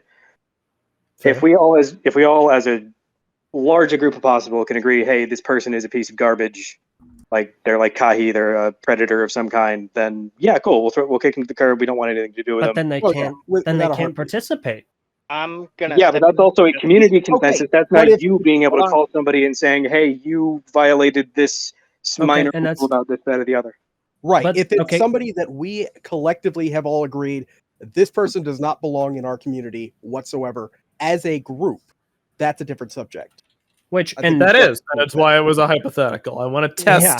I want to test the bounds of your stance to make sure it's genuine. Because I don't like at this point, I'm not like 100% convinced that when push comes to shove, you would share that same principle. Because I Yeah. mean, you yourself just said, in your view, we ban people for trivial things. We ban people for stupid TTV rule breaks that any rational community would view Again, as totally Myself, I fine. never actually said that, but Yeah, I know, I was he's not- referring he's not strictly to talking- Lahari. Yeah. Strictly to Lahari. So I- that's I why do- that's why I'm skeptical. I mean, you're making me skeptical. Dang. again, by your I can tonality. if I may, I can argue that of all the people in this call right now, I am definitely the oldest in terms of community leadership. This is Because true. I've been doing this since 2006. So I do see both sides of this story. I understand what you're saying, that it's not really fair. I'm referring to Lahari and everybody else on this side. I do agree. It is not fair that one specific website, and we've seen that before in other cases, one website having that much quote unquote power.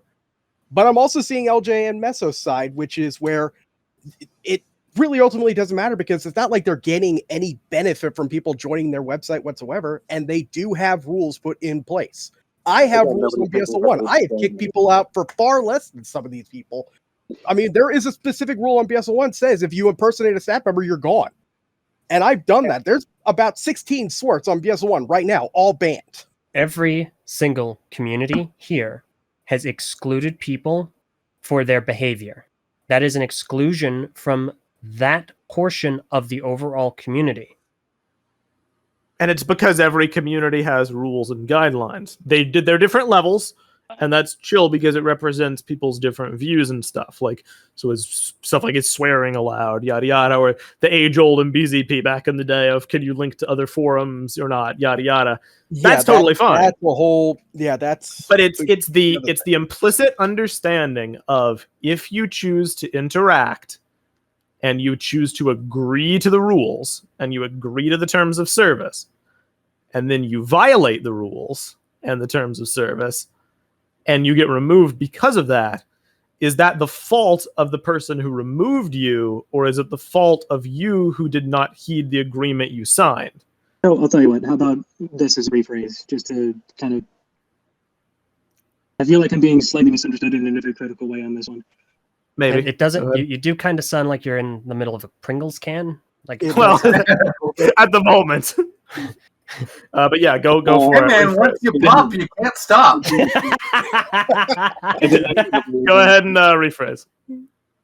Can you guys hear me okay at this point? Yes. Yeah. Okay, I'm not sure what happened there. To rephrase specifically, yes. People are banned from my community, people are banned from your community, people are banned from every community that we have here. That is 100% correct. However, in the case of this Canon contest, why is it only the two of you that have the master ban list? Why is that not shared across a larger enterprise, a larger swath of the community? I mean, let me double check some. I don't have an account that is like a standard level. I don't know if our ban list is public. Let me try and find it. Well, I mean, ban list in the like actionable sense, not the like actual list of people. I mean, any ban is in an actual. It's an actionable sense. Like, all of our bans are for reasons. Well, no, I mean, again, sorry, phrasing on my end. It's been a very long day for my end. I get that. What I mean is,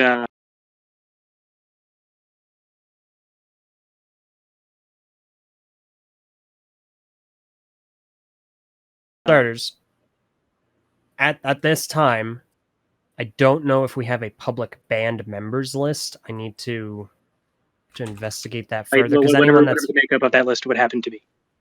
Anyone that's banned obviously can't participate in voting because they have violated the terms of service and the rules of the website. Which, again, and the reason for being banned is included in the. It is. Yes.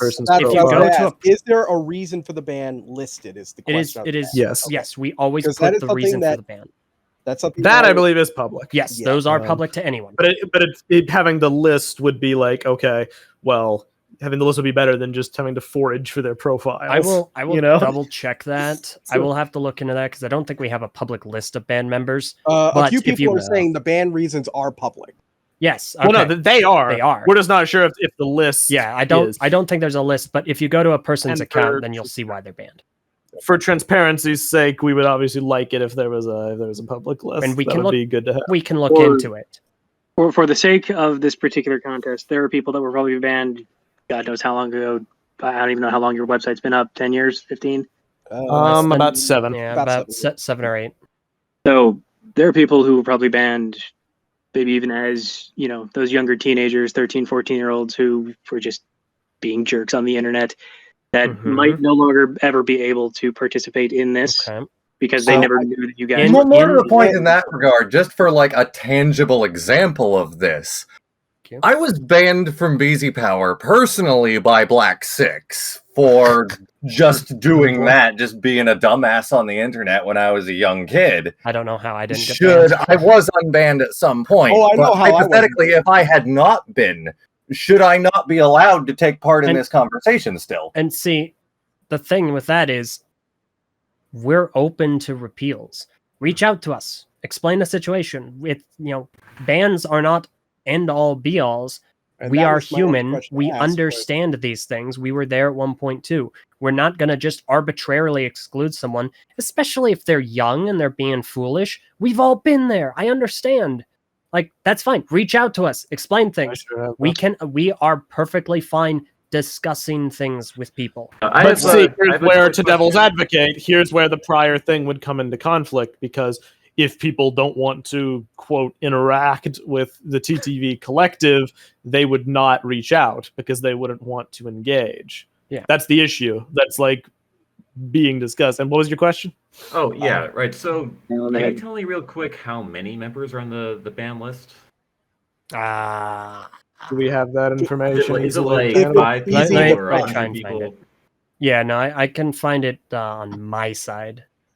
Okay. 'Cause if it's User- like Okay. My 10 question people, there would then be: so, what would your process of going through and listening to appeal be? Do you have one already established, or should we consider having one made? We don't currently. The best ways to do it would be reach out to us either on Twitter or by email. Our email is public. It's Sure. We have had people email us before, not recent. It was back when our audience was a bit bigger and more active Sure. during like the G2 leaks. Our email is public, and we did have people reach out through that, and we did unban in And certain instances. I will say, Willis many did people also point can- out in the chat some of those are dupe accounts. That is correct. I will admit that, but I'm sure your reasonings are listed for that reason. Correct? Yes. No, yes, They they are. would be. How Any many dupe people accounts have would be been marked banned, as such. how many people have been banned during the course of the contest? Oh, Not gosh. many. Less mean, than I I'd would say a handful, like 7. if we're based on what I saw. not so- including like fraudulent accounts, Right. less than 20. Yeah, if And it's less than 20, consider like, if you will, that's less than 20 over the course of 2 years. Right, yeah, so I understand this discussion is interesting for ethical reasons, but if it's just 20 people, then like why are we talking about this? Because this is definitely not something that's going to skew It's the because- results a lot. The reason why is because the argument that's being made is that because we have rules on our website, and if people violate them, we ban them, that means they're no longer allowed to participate in the contests. Our argument is, well, they've broken rules that they agreed to when they signed up, which you would have to in any part of the community. And if they're breaking really simple rules too, like just general behavioral things, or attempting to be fraudulent in the contests, do you want those people involved anyway? They're obviously not getting along. The Right, so issue, the point- the issue really isn't a matter of practicality. It's about principle. Right, exactly. So, that's the what's being point I was discussed. just trying to make is it might be more worthwhile to focus on other points in the document, because I think this is ultimately not going to have a huge effect.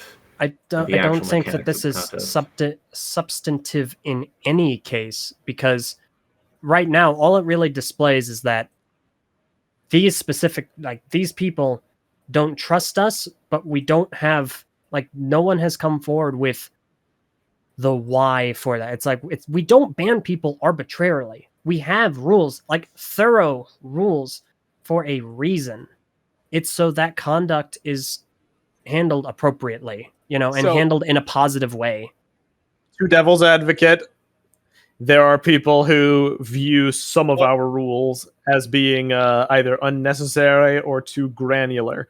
And whether that is justified or not, we can talk about. But I believe the opinion is, and I mean, Lahari echoed it, definitely, was that some, at least, of our bans are not for good reasons, which I would contest. But that is the narrative. It's that some of our bans are not for good reasons. Ergo, how can you trust that the banning system is justified or is warranted? Then we can look at it, and we can look individually into the ones that are believed to be unwarranted.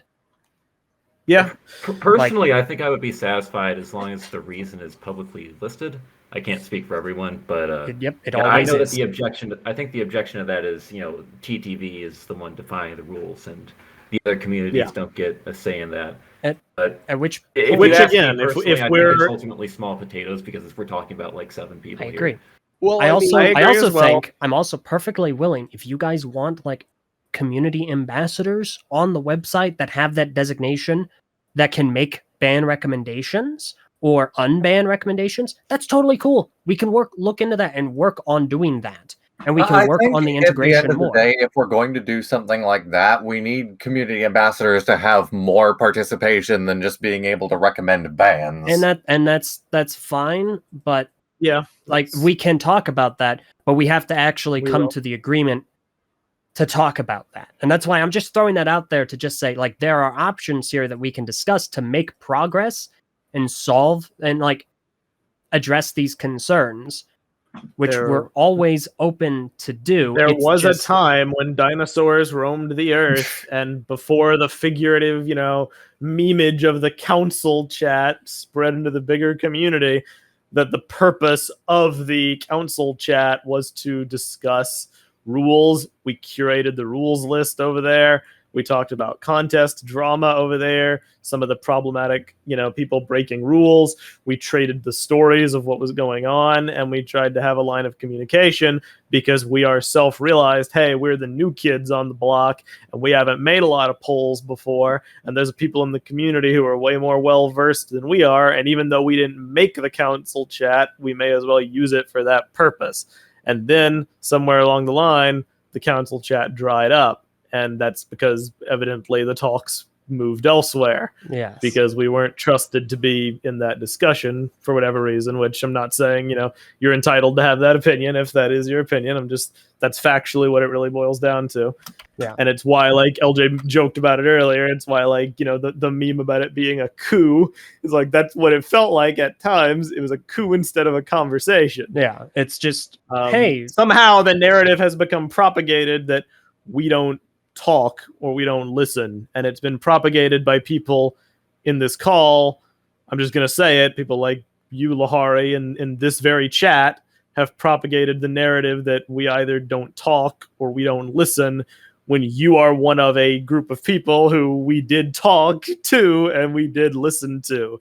And I get it. It's easy to propagate that narrative if something you subjectively believe wasn't heard, or something you subjectively feel should have been done wasn't done. And that's fair enough. That's a human response. But like, to say unilaterally that we have not done that, which isn't exclusive to anybody, that's a common opinion I've seen. It isn't true. And there's proof of that in the pudding.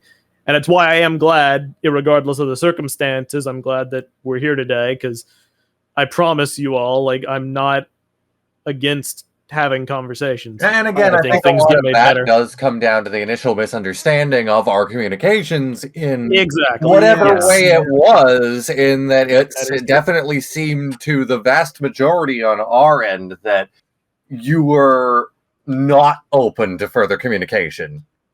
Well, yeah, I agree. Certifiably, unilaterally, we'll state it here so it's on the record and everyone knows. We are always open to talking to everyone we can for the betterment of these contests, so everyone can have as good of a time as possible. We always want to improve. We always want to hear others' perspectives and opinions so that we can try and integrate as many as we can. Yeah, always. I promise we're not... people seem to think we have an ego, and maybe it's because of how messages have come across or how things have been written, but like, our knowledge base collectively is smaller than a lot of people who've been in the community way longer. We do not know everything there is to know. We've changed a lot. We've added a lot based directly on, the wisdom of others who have, cared enough to give it to us. And that's, somewhere along the line that's gotten lost in translation. And I hope maybe that can change in the future. Yeah. Hopefully we can reiterate that to people. And we're not saying, like, the things that we are saying is that we're open to communication, conversation. We want that. We want those things.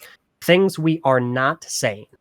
We are not saying that we're the end all be all for the community. We are not saying that we know how to do everything. We're not saying that we've been perfect. We're not saying that we haven't made mistakes. And we're not saying that things have gone perfectly fine and no further change needs to be made. That would be Those are all things we aren't saying. No. We want to do this right. And that's definitely addressed in the rest of the document, which, I mean, you guys do call out like specific instances, which I'm all for talking about if you guys want to move on. But if you have more to say on this, we of course can. Yeah. I want to say there is one thing that had been discussed in the chat, and I'm trying to move things along because we really don't have a whole lot of time left, I'm sure. Oh, no. Yeah, I'm gonna have to duck out at some point. No. One of the questions Fair was enough. asked of, okay, so if TTV is still the majority involved, whatever, let's not go back to that can of worms. What about, like you said, an ambassadorship role, allowing other members of the community to have that collaboration effort to kind of, what is the way I want to say it? The ability to, like, say, go over the contest entries or looking at these things to verify, are they, not necessarily meme entries, for example, that sort of thing. I'm ultimately so. I mean, I'm down personally. Mhm. Do you have reservations? Like, I'm not shutting anything off. Yeah. Yet. I'm like, we're not saying I'm open to having like community ambassadors. That's what I thought we had when we had the community server, like the council server. I'm not even shutting down the thing we just got done talking about yet. I would just, like we said, we need to see like a tangible alternative to like the voting system to be like convinced. But like, yeah, I'm definitely like willing to entertain that. Totally. One of the things I had discussed was trying to integrate it into another website altogether, but I know Morris is way too busy to even look at that. He mentioned that just the same for just BSL1 alone. It would take too long to try to make it work. So effectively, that's when I said, okay, I'm personally fine with TTV still having it, but we would have to discuss the other aspects like we discussed already. For sure. And there's obviously more discussion to be had. That's where my side, where BS1 side is yes, I'm perfectly fine with the contest voting still on TTV, but we would have to find a way to make it as universal as we possibly can within the reasons we have discussed. And that's like, if we want to have people across the communities enter into the contest on other websites so they don't have to make accounts on ours, that's totally fine. I am totally down to help facilitate that. That sounds cool. I'd love to get more people. The last hour arguing about why TTV was the preferred option. Well, because it's on Principality. It's Principality, and also because the focus wasn't getting people to enter, it was voting. The focus is like just set of constraints. Yeah, basically. We are, anybody who knows us, we're very semantic driven people, sometimes to a fault. I apologize. It does. To me, there is a meaningful difference in the conversation between the benefits of spreading things to the wider community and the negatives of it being TTV centric. Yeah. One, I think I'm totally down for. The other, I take issue with. But ultimately, both roads lead to the same conclusion. We obviously are public figures in a lot of these situations. Like, we get that. We're trying to do as good a job as we can. We're human. We have made mistakes. That's not an excuse. We're trying very hard to hear everyone out, so we can come to agreeable compromises. That's what we've been doing the whole time. But again, like, if we want to get into the nitty-gritty about our rules and their application, that factors into we do our best. We don't think they're unfair or unreasonable rules. If you want to look at our contest rules, well, that's always been open for conversation. That's always been something we've sought advice and opinions on. Even it's on now, the list. It is on the list, yeah. Yeah, I recall. Requirements and also just defining what meets the accuracy requirements. We can get into that. But as far as our website rules, like, there really aren't a whole lot of objectionable things here. Maybe. Again, I would not necessarily tell you to change your website rules. I'm a stark advocate of you having your say in your community.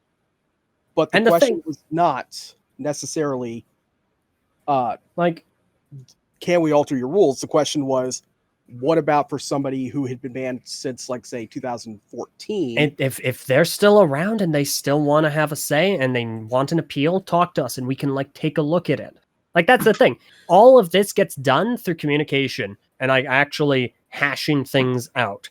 And as far as our rules are concerned, it's like, we have, I don't know if it's a hard rule, it's mentioned. We have always practiced this. We have 3 strikes, which is in all actuality 6 strikes. 3 strikes if you violate the rules in, like, a substantive way. Like, if we're like, okay, they absolutely need this recorded, then you get a warning. After 3 warnings, if you continue substantive rule violations, and I'm not talking like double posting every so often or some nonsense like that. Yeah, Like if you continue to do that would be a nice one to get banned over. If you continue doing that, then we get into 3 suspensions. On your third and final, it's a permanent ban. But they're all open to appeals. If we need to create a clear process to go through for appeals, we can absolutely do that. And further, probably should we are very, very, very, we're usually, stress usually, because sometimes there are outliers. There are people that are, they absolutely, they just want to or work with other members or follow the rules. I mean, I'm familiar with those types of people as well. Yeah, so we try our hardest. We try very, very hard to be lenient and understanding as much as we can. I hate banning people. Same. Full disclosure, it's one of my worst things, least favorite things to do. And whenever we do it, it's usually after I devil's advocate for that person extensively, and then we end up realizing well, we can't really avoid it. It has to be done. But I just don't like banning people. Period. So I'm all for further appeals, and for facilitating that process. Solid. Okay. Do we want to move on in to the another interest point? of time? Yeah, I think this definitely, we can put a pin in this for later, but I do think we need to move on from this subject, because even the chat is getting move on, please. Yeah, real quick, if I could address 2 quick comments here. Fell into the trap, so I read them. Yeah. I've been watching the chat this entire time. I feel like it's necessary to the discourse, personally. The last time I was here, it was it gave me a great deal of stress. So I've been trying to let you guys handle that. Minute, but hopefully I'm not missing too much. Real fast, as far as so there's a question about a member, Vootkaboot, who did get banned, pretty much like that. This is in relation to a rule we had to institute contest specifically. We specifically had to craft this rule. It is a 0 tolerance policy on disrespectful behavior toward us and toward other members in regards to contest discourse. That sounds a bit vague, not gonna lie. We've what are the metrics for that? We've discussed it. It's ultimately it's got to be stuff that's really, really blatant, and it's not used regularly. I'm talking slinging insults against people, and by we, when I say we discuss this, I mean we talk about it on the boards with members who had questions about this. There were people that obviously were concerned that it could be used as just this unilateral, I do not appreciate your behavior. You disagree with I. 1984 meme. Yeah, the police state. Yeah, but it isn't that. It's actively where people are attacking others or being disrespectful. I'm not even talking rude. I'm just being I'm saying actively being hostile and generating a hostile environment because it got so out of hand. So we had to institute it. Voot was banned because of an immediate, minutes after we made that post, immediate violation of it. Because he entered a meme entry into the Haga art contest, and he's been... She, my apologies. She has entered a meme entry into the art contest, been generally rude and antagonistic and disruptive, and right after that, it was okay, this is the rule. The other thing I wanted to address, which was subpar, faux pas, getting 2 warnings. He did not receive 2 warnings. He received 1. It was also for a violation of our behavioral rules on respect. So I just want to clear up those the inaccuracies. Yeah. There's always room for further discussion, though. And like I said, if you want, Twitter and the public email are the best ways to read until such a better system is developed later on. Yeah. I know stuff does sometimes happen, and I know this is a hostile situation that does sometimes breed heated discussions. Mm-hmm. It was just getting very carried away, and we felt the need to kind of curtail things back and be okay, let's have a respectful kind of a cadence here. Yeah. Now, Voot, if you would like to try and repeal it, if you could wait a little while, please, because you were not conducive to a productive environment like at all. And that kind of stuff makes this difficult. So we're probably like, we're going to run another contest, which is going to run really well. I'm actually really excited for it because it's kind of a return to form. It's like we had the first contest being a toe of water, and now the next one is ToaArcan, who's a toe of water with way less restrictions by Canon. So I'm Why did you have to spoil it? And Oh, yeah. please do not jinx. Please do not jinx saying it's going to run well. I hope. And I mean, it's listen, going to it runs as well as people help it, you know? Yeah. And like if you're gonna try and disrupt it and dispute it, I mean, some people still want you to vote. It's like, Okay. Yeah. That being said, let's. I appreciate progress. you're saying That that. was Yeah. another- yeah. that was- may I also?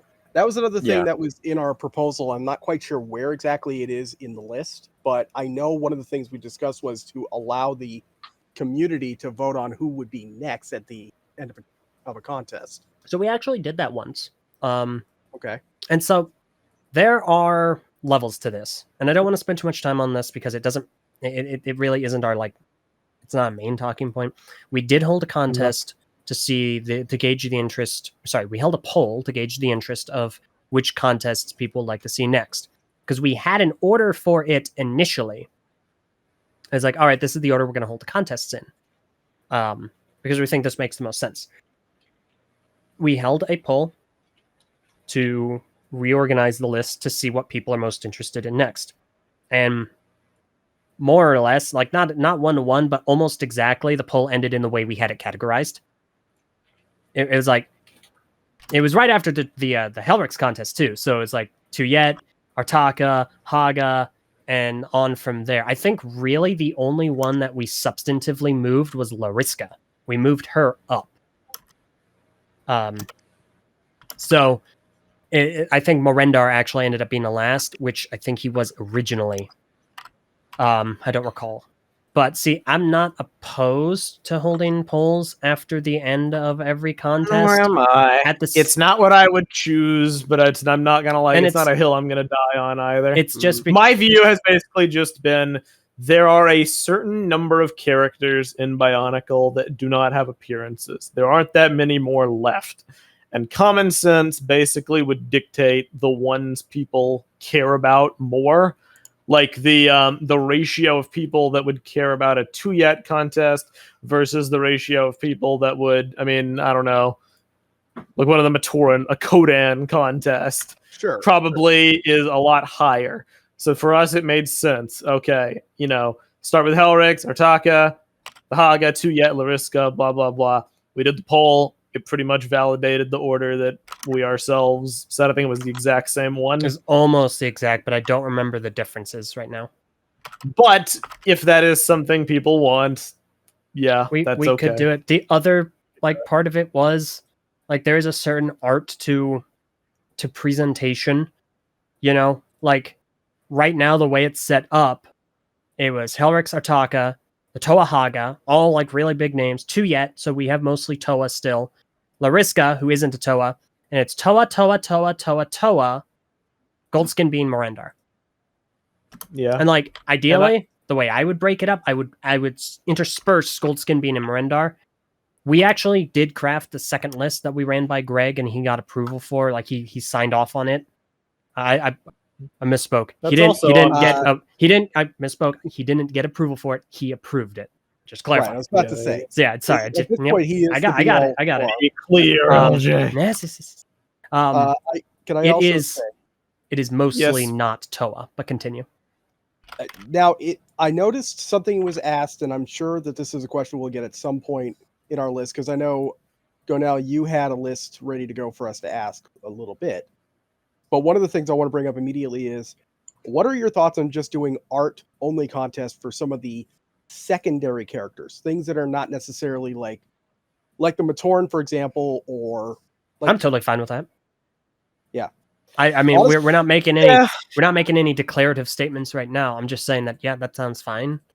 I think it'd be cool, people like having both, but like I get it, Well, there was already massive discussion even with the Haga about build restrictions. I think it was good for theming, and I think the results speak for themselves, but there is a contingent of people who even thought that ToA builds were too restrictive, so I get the sentiment that Matoran builds would especially be too restrictive. I'm still of the mindset, I kind of wish we had gone art only for the Haga, but I understand. I'm willing to consider that. This is ultimately it's part of balancing different communities, their needs, their interests, their strengths, right? Because in making an art only canon contest, you entirely exclude mockists or Not people that necessarily. aren't illustrators. I mean, not necessarily, because if you would also open it up to 3D artists to submit, I realize that puts an unfair advantage to them. Which, I mean, at that point, like 3D art, do you mean like characters specifically only rendered in like Blender or Maya or something like that? Or do you mean, would you allow Stud.io and... Well, Stud.io... That's a hot topic. That's discussion altogether as well. But that's the thing. That's what we had to deal with. That's the discussion we had to have because it's so intricate. It's so varied. There are so many levels and interests to it. What we ended up doing is something I was a fan of. It was a free-for-all.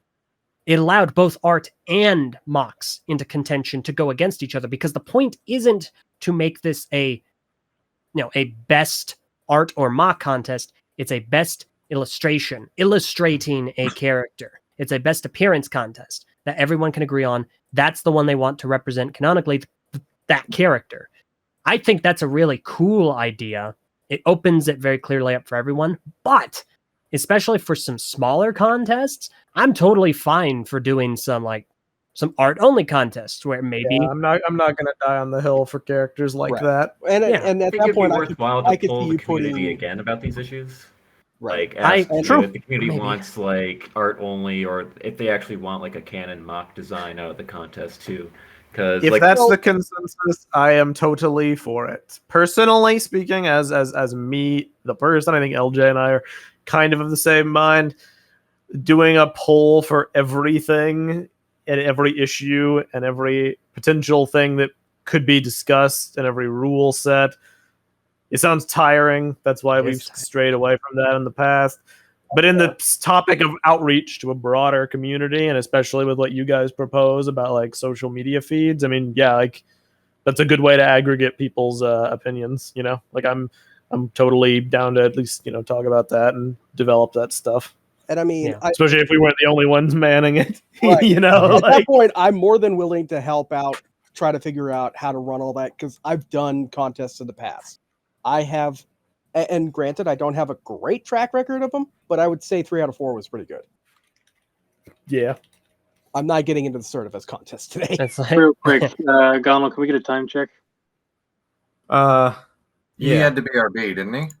Yeah. We have now been at this for 2.5 hours. Yeah, honestly, Meso and I were ready for this to go for more. I was expecting 6. Yeah, but I understand not everybody can be that. We could talk about it for 6 because like there's a lot we want to address. There's a lot that I've ordered food, so I'm in this one for the long haul. Personally, that's fine. I'm on my computer. I should be on my tablet, but that's fine. This is gonna go on much longer. I'm getting Wendy's. 6 hours. Oh, 6 hours. Oh, I didn't even know that. That's ironic. Oh yeah, no, that's perfect. But yeah, well, it's like I don't actually want to... there's so much we can discuss, but I think the crux of it all is we're down to work with people. We aren't exactly appreciative of the way we got here, nor are we appreciative to some of the people's here like presuppositions against us, and we want to change people's mind. We want to prove like we're not some backdoor schemers like allow us to mess with the community. No. I don't think anyone's saying that. It's just we feel I get the that concerns. I understand, and that's why I'm totally down. We want to work with people, but we want to work with people in good faith and with the understanding that things are the way they are for good reasons. Like they're not just arbitrary or restrictive reasons. There is good rationale and logic in place to explain why things are the way they are. And we do ask for a certain level of trust because we aren't trying to do wrong. You know, we are trying to do our best. We didn't seek these contests out. We did not seek them out, but we're trying as hard as ever to to bring compromise to everyone that we can. Sometimes it isn't always possible, we admit, but we're really trying. Well, so please it's work not with possible us. sometimes because there are instances where like the two beliefs directly like clash with each other, and that's the issue. Like, I think the biggest thing that speaks to that in recent experience to like put a face to the idea you're talking about is Metro builds for the Haga, because that was a vicious battle that people had between mock creativity and lore accuracy, and people got like very heated, not with us but with each other. They went at it, the mocking community, the canon community, the restriction of creativity, the mandating of certain pieces, the inflation that could be caused by mandating specific pieces, which unfortunately has happened. I think Yaki had some inflation. Well, I'm talking about economic inflation. If you take a look at Bricklink for like Metro torsos, like that was a contentious thing, and we were in the weird position where we held these topics for months that accumulated thousands and thousands of replies, just hashing this all out with people amidst other things, not just that.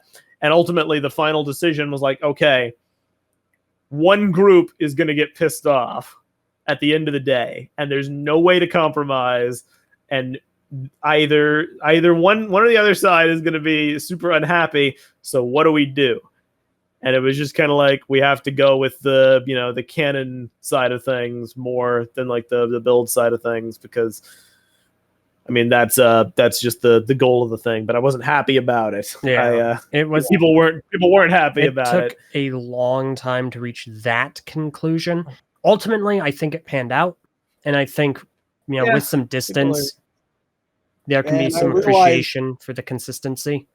I realize I'm not helping much in this regard, especially with my compromises with you. Well, you do what you have to do, and some of your compromises have been good.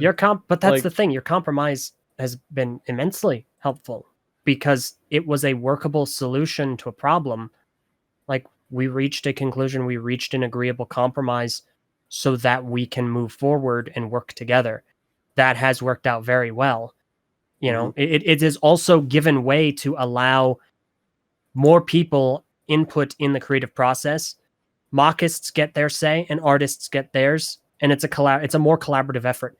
That's the goal. Right.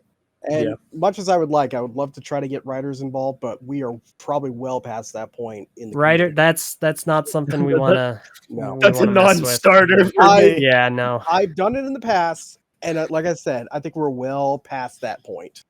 I think Greg is well past that. If it was 2012, 2013, we may have gotten away with it. Maybe. Yeah. Speaking as a writer, that isn't something that I would be particularly keen on myself. Not a can of worms. We've done it before. Canister or you get the dragons. Remember? Do we want to move on to another bullet point on the list? Yeah. We kind of jumped around, but like we could move on. Yeah, let's try and blast through a few. I know it's getting pretty late for some people, but I think I gotta leave by 9. I can do this all day. Come on, guys. Yeah, we kind of jumped to like I certainly will not. 9 with a sprinkling of 4. So one of the things I know we've definitely wanted to talk about would be, of course, 5 and 6, and possibly even 7 together. Talk about how I think we also need to go through the questions at some point as well. We probably should. God, you're right. Should we look at the questions first? Yeah, we could do that. We can look at them. Otherwise, I'd be very interested in tackling 4 and 5. 4 would be very quick, just because I'm curious why the interest in the second list. You're referring to the admission on the bottom there? Not really. No. I mean, just for like, both of these proposal documents have specified a stipulation for the release of the second list. the reason we haven't released the second list is because all of this has been so contentious thus far. We think the second list is actually a lot more exciting, and we think that it would lead to very fun contests for everyone to participate in. It's just, we also don't want to be like, you know, oh, hey, everyone, you want... The reason we didn't release it before the poll was A, we didn't know the poll was happening, and B, it'd be kind of, you know, I don't know, shady. Gun. It'd be awful to be like, oh, you guys, you don't want any more contests? What about these contests? You know, it's like, let people it's vote. just funny. It's just funny about the second list because we didn't release it, because we just didn't feel like it was the right time contextually. It's created this sense of like mystique about it. $7 win. Just think about the characters that aren't on the first list. It's not hard. Spoilers! Top Duck will be one of them. Wait till they find out. Wait, who is the invisible one, right? Am I remembering it correctly? I think that was yes, I believe you are. Let me look it up. I'm on BSO1 right now, which is where I usually am. My joke failed. Let me see. Oh, no, Top Duck is not. He's a subject of a previous Canon contest. Right. He's the one wearing the Hookie's mask. Yeah. And I mean, it would be pretty scummy of us to just drop our secret before we're ready. Like, as much as I want to tell you guys about the Botar's replacement contest, you know, I don't feel like it's oh crap! I said it. Dekar Hydraxon contest confirmed. Just wait till you guys check out the Hydraxon's replica contest. Sorry, original Hydraxon before Dekar came into the picture. All right. Right. Oh, all right. By the way, it's So- Jabraz that we're thinking about. Jabraz is the invisible one. There we go. The list. Okay, so we were both wrong. So the list. I'll say this: the list has 12 characters on it. One of them is a Toa. All the rest aren't. They're all very different, and there's a lot of variety. I think they would be a lot of fun for people to participate in. But yeah, the timing just hasn't been right. We want to hash all this out first because we don't want to be like, man, does anyone want these? Also, here's 12 more possibilities, you know? It was just an idea for the future. Yeah. That's all. If future-proofing, Now, but nothing solid. The list is not as big a deal to me personally. I mean, obviously, I would not mind to know who it is, but that's a non-issue. I'll tell you, no Anana and no Trin Chrome. Yeah, no, we're not touching Oh, those. we know who Trent Crom looks like. Yeah. We found that out for Bionicle. Can we do a Great Beings contest that's just like Luke Skywalker's construction? Shut the fudge up. Okay, anyway. No. Can we talk about 4A? Yes. So 4A about vetoes. At first, when I read this, whenever I first read the proposal, my first honest knee-jerk was just like, why would there need to be a veto? All these are pretty self-explanatory. They're either Toa, you know, just random Titan scale people. There's nothing overtly controversial. And then I pondered gold skinned being. If I may, the veto actually may have come directly from my side because we had specifically requested a veto from the contest administrators in the event we did end up doing a poll suggesting who we want next, and we would just have the ability to say, that's not who we want. But that got very muddy the other day when discussing that. So that kind of got thrown out on our end, but we do have the community allowed to do that veto. Like if we say, hey, we want to throw out Tuyet, and the community said, no, we want, for lack of better terms, Morendar. They don't, but if they did, that would be who they could suggest. It's just... I get it, you know. I get some people might, you know, have feelings towards one or the other. I just don't think any of them are like, they're not overtly controversial, except for like gold skin being. I know some people feel controversy for our part that I recall was you two probably recall our discussions about Zarya and Chiara, because not having those contests right away drastically interfered with the writing for Vision of the Great Beings. Which, and I'll be honest, like, that was unfortunate. I think, it's unfortunate. There wasn't really any way we could like work around that just because of the timetables. Like, if we had really, really early heads up, well, even then, if we had early early heads up, we would have run the contests, and then everyone would have been mad that we didn't do it in the order that was voted upon by the community. So it's a lose-lose. It's a lose-lose for us, regardless. Yeah, But you're not necessarily wrong, but that's why It it's does like suck that happens. like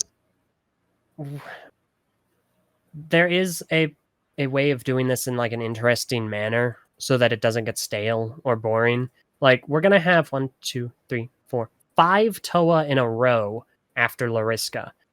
5 humanoid, brightly colored figures with weapons.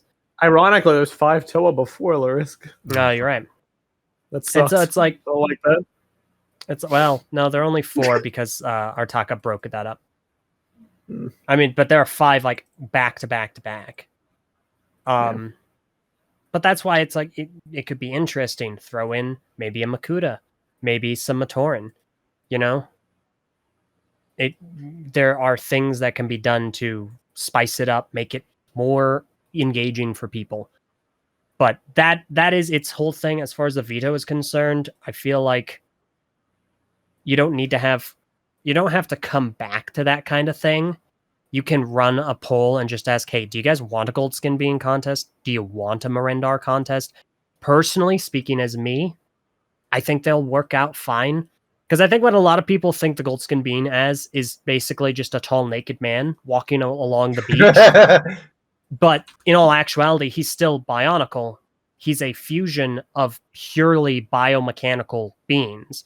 He still is biomechanical. He just doesn't have armor, and his muscles are larger and they have skin. We've seen muscles before. We saw them in Mask of Light and Legend of Matanui. Legends of Metronui and Web of Shadows. Right. Like we've all seen those things. It could work out fine. We have a very but I get the inherent controversy of it. If people just they don't really vibe with the premise. Like I know a lot of people don't really want to do Marindar because he's too open ended. But I'm of the opposite opinion. I'm like, that's fun, about it. But I also get it, I get that people aren't crazy, which is why I'm not gonna be like, no, I'll never do a veto. I'd be willing to do a veto for those more contentious, at least hold the poll, not a veto per se, but hold the poll and be like, hey, do you guys? I think that was our original agreement, wasn't it, Elj? Like we pushed them to the back, and then we were like, when the time comes, we'll come back around to them and be like, hey, do you guys really want them? Do people actually want, gold skin being a Marindar? Yeah. And so all that. Oh yeah, I think we're in agreement there, more or less. Well, that's totally fine. So yeah. But are there any other questions about 4 and 4A? Not from me. No, I think we're good. All right. So on number 5, we then proposed the new contest administration would reassess some of the rules that were stipulated in past mock contests, such as requirements for modified and 3D printed parts. And oh boy, I'm not sure exactly this last bit. I don't know what this last bit means. I do. Okay. I think. Please go ahead. My interpretation is that the rules themselves would be voted upon. At least the highly contentious that would probably ones. be the most logical sense. Yeah, decromatizes. I'm not sure how to pronounce that word off the top of my head. Democratizes. Yeah. Democratizes. Yeah, I don't use it on a daily basis, so I just don't know how to say it some days. This is a can of worms that I don't really know if we can properly address right now, because what are people the 5 of you in this call? What are your timetables? I mean, I know some of us can stay. I'm not going to be able to stick around for longer than say 15 more minutes or so. I'm sure. Yeah, we would basically we would scratch the surface.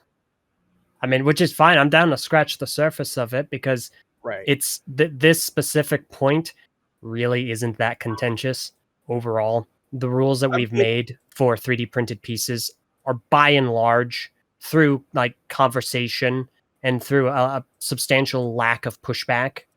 They're pretty widely accepted. I would not necessarily change the 3D printed parts rules because, again, I was there when we came up with them. And I mean, you helped bring the compromise to place. Yes.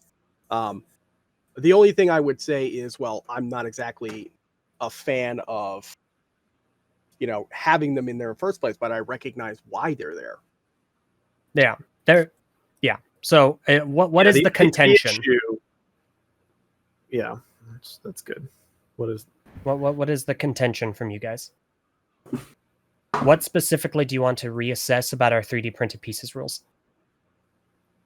Myself, I did not necessarily have this on my Yeah, personally, I'm okay with including them. Yeah.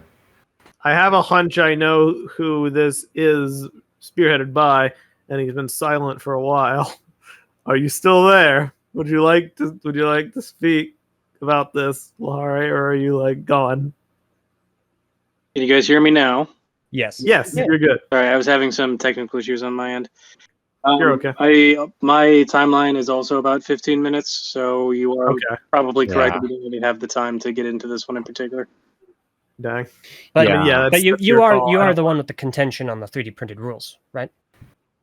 Out of everybody, I've got the most to say about it. That's for sure. Which makes sense. It would be logically. Again, I need to reiterate because I don't want anybody getting the wrong impression on whose idea was for how the rules work. It was explicitly my idea to make it open source parts only. Because and that's what we've enforced. I want them to be sold through one vendor specifically, or just that contention. We've enforced that pretty solidly. If you enter with a 3D printed piece, the piece has to have an open and free download, so that if you don't want to purchase it, then you do not have to. This was very, very heavily requested. Yes. And again, I'm willing to take all the blame for that if anybody has a problem with that.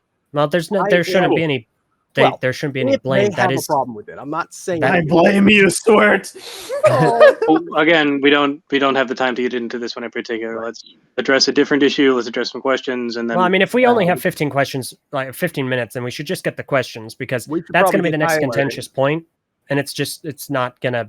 Unfortunately, just looking at these and how they've been broken down in the detail by which you've broken them down.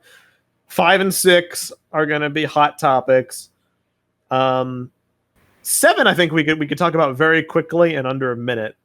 Yeah. So 7 addresses the conceit by you guys to essentially rebuild the rules around, quote unquote, bad actors and mocks submitted in good faith to lessen the impact and perceived stiffness of the contests, ideally with a quote meme submission designation that would funnel all the obviously non-serious entries into their own bracket for voting separate from serious entries. And honestly, that does make a little bit of sense, because it would definitely bring up the idea of interaction from those people. If they wanted to submit one just for fun, great. Or if that would also be an opportunity for them to submit one that they may have built in the past. That way it gets recognition. That's how I would interpret that, at least. So here's the thing about this. We did the rules because there were meme stuff with Hosrix. We all know that. Hosrix is a community icon, a beloved one. There's another one, but I'm not. I like Hosrix. Particular one. I might not like what some people took from Hosrix, but I like Hosrix. I think the way Hosrix was utilized has been inappropriate, but I thought it was funny. That's why I let it through. And then people use that. Use that as a way to cause problems, so that's cool. Hosrix is not the worst entry in the world. I have seen. I'm going to say that. Yeah. My assertion with this. Hosrix, I personally not. But I would at least accept it. I wouldn't like it, but I would have had to have accepted. So I mean, it was a creative idea that people took with the art. I think just to kind of bring it back to addressing the whole meme entry thing, you guys don't really need our help for that. If you guys, I think it's a fine idea. If you guys want to run those the way that you outline here, go for it. They would be able to be run contingent on basically their viability is not contingent on us reaching any kind of agreement, because you guys are, you're willing to consider furnishing prizes. I would have no issue whatsoever with, retweeting and spreading the word about them. They don't really need direct involvement. It's not really something I am directly interested in being a part of collaborating on, but I don't think it's necessarily a horrible idea either. I think it's a cool way to let people have some fun. My only concern is, I mean, it's kind of what Kaiku says in the chat. The problem with the meme entry bracket is there's nothing less funny than putting your jokes in the officially designated mod-endorsed joke zone. This isn't funny enough. How dare you? A lot of the appeal for the meme entries are either to have fun, or, I mean, let's be honest, this is probably the minority, so don't misunderstand me, but a lot of it is probably, hey, it'd be funny if we screwed with the contests or got something, less than traditional to win, and have Greg, have to recognize that as canon. I think a lot of the appeal for people would be taken away, if there was no chance of it being taken seriously. Whether that's true or not, I don't know. And I mean, ultimately, it's also contingent on what people would want to have fun with. Would people necessarily have a lot of funny things to do for a Codan contest? To have a meme bracket for Codan? I don't know. Could they? Maybe. Yeah, I don't know. But it's, I mean, that I don't have a hard stance on that one way or the other. I think it's an interesting idea. Yeah. And I'd be more than willing to talk about it more, but it's also not something I'm going to fight about. I get your thought process, basically. All right. Yeah, I think that's certainly something that. Good. Yeah. I think sounds like you're going to say the same thing. That's something we can set aside for later discussions or whatever. I think so. Really, the only things that are left are 5, 6, and 8, and we can save those for a later discussion. Agreed. It would be worth scheduling something. 9 of them, and we've got approximately 10 or so minutes to finish up. Okay. Speed run. You can do lightning round. That's chill. I can do that. Okay. Let's see. So these Mini Rigby circulated a questionnaire, or rather something for getting questions, and with the intention of them being brought up here. So I'm going to quickly read the first one. The first one is: a concern I have is if Greg is unable to answer for an extended period of time or whatever reason, stops responding to emails altogether. Is the possibility of Greg not responding something the contest hosts have considered? And if so, what contingencies, if any, are in place? As of now, that's not something we've considered. He's always been pretty good about replying to us. The only instances where he hasn't been, there's 2 instances. One is currently, which is because there have been times where we send an email on the weekend, just because that's when the polls wrap up. He does not check his email during the weekends.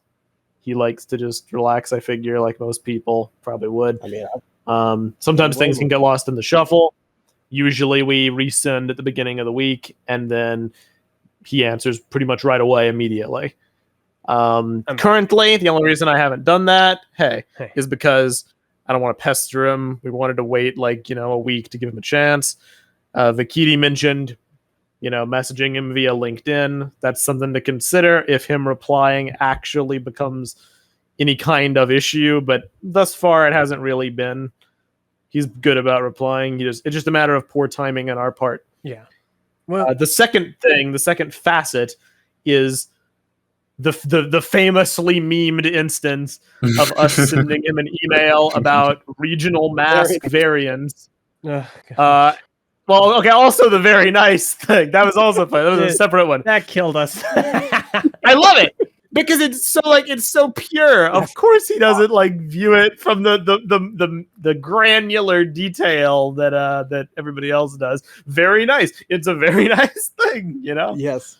But no, there was an instance, it was several months ago. We sent him an email in March about regional variants of masks, about the uses of the Kanohi Shellek and the Felnas, and whether ToaArcan would wear them or not, and whether the in-story masks worn by the Anika and the Mari retain their designs for their unmutated variants, because we found some old quotes of his that were Hookie's mask looks the same whether it's mutated or unmutated.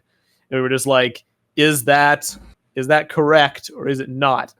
And absolutely none of these emails or questions were anything we had any interest in asking. Full disclosure. I pretty much knew as I was typing the email that Greg would not care about this to reply, but people wanted to know.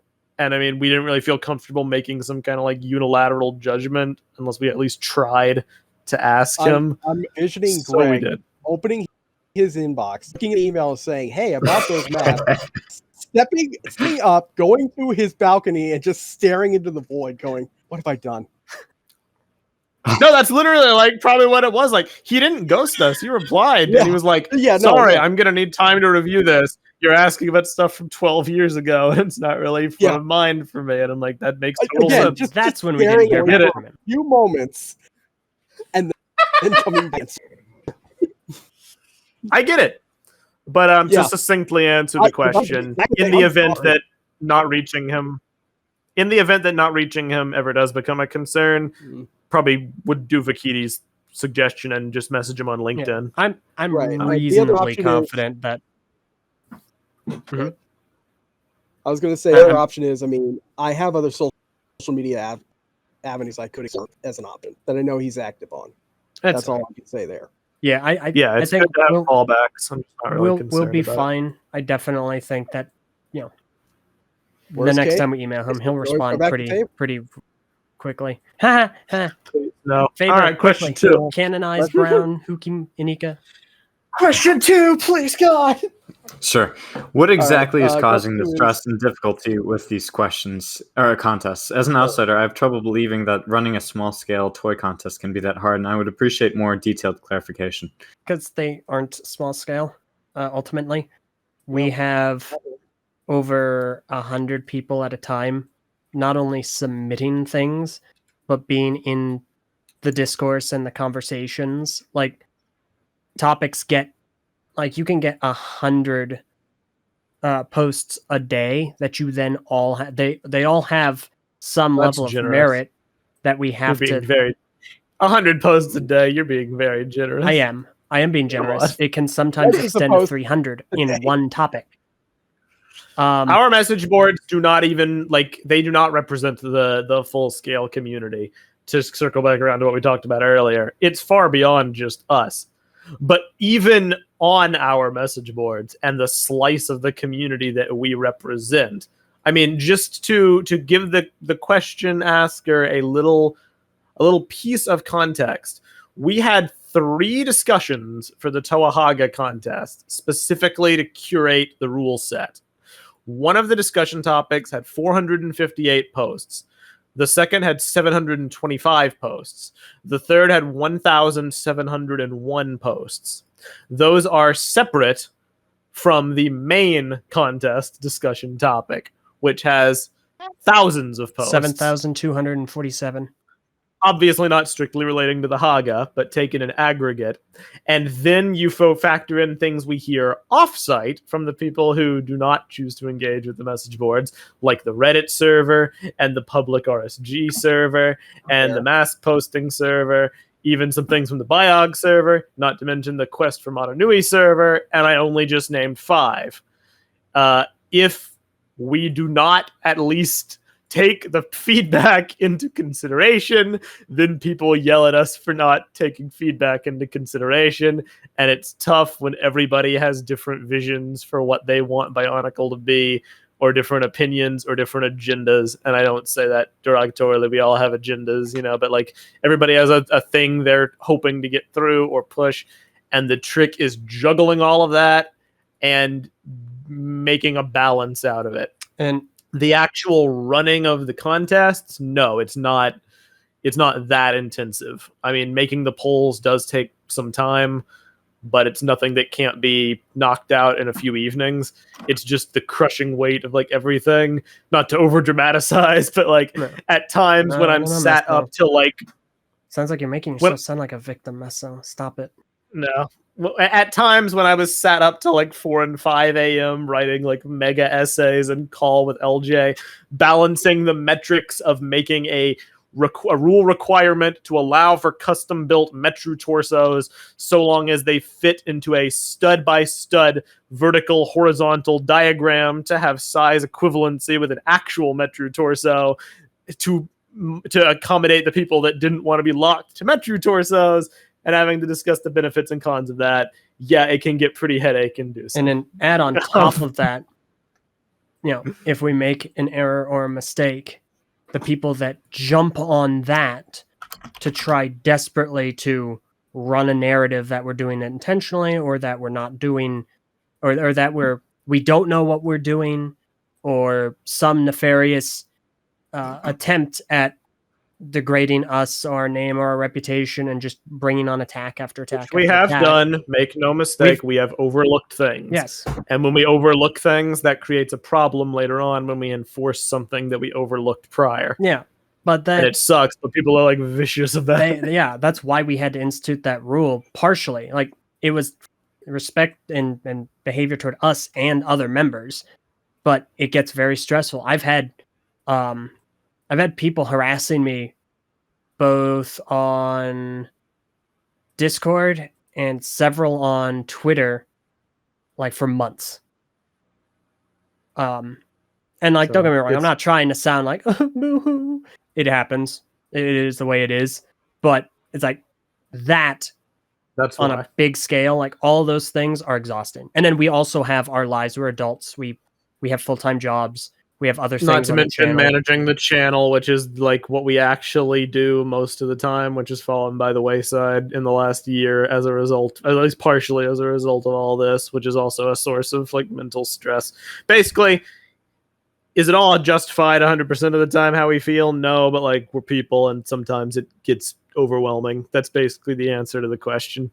Right. It just happens sometimes. Well, in an effort would it help to speed things along. Go ahead. Yeah, so I was just going to say, would it help if the administration of the contest was spread among more people? Like, because my understanding is over the summer it was basically Meso and Eljay, two people effectively running the contests. Would it help again, it scales. One thing that would definitely help would be if people from other communities could monitor their communities for feedback and forward it along to us so that we can still see it, but not have to worry about like scrubbing through a bunch of other places to try and find the feedback.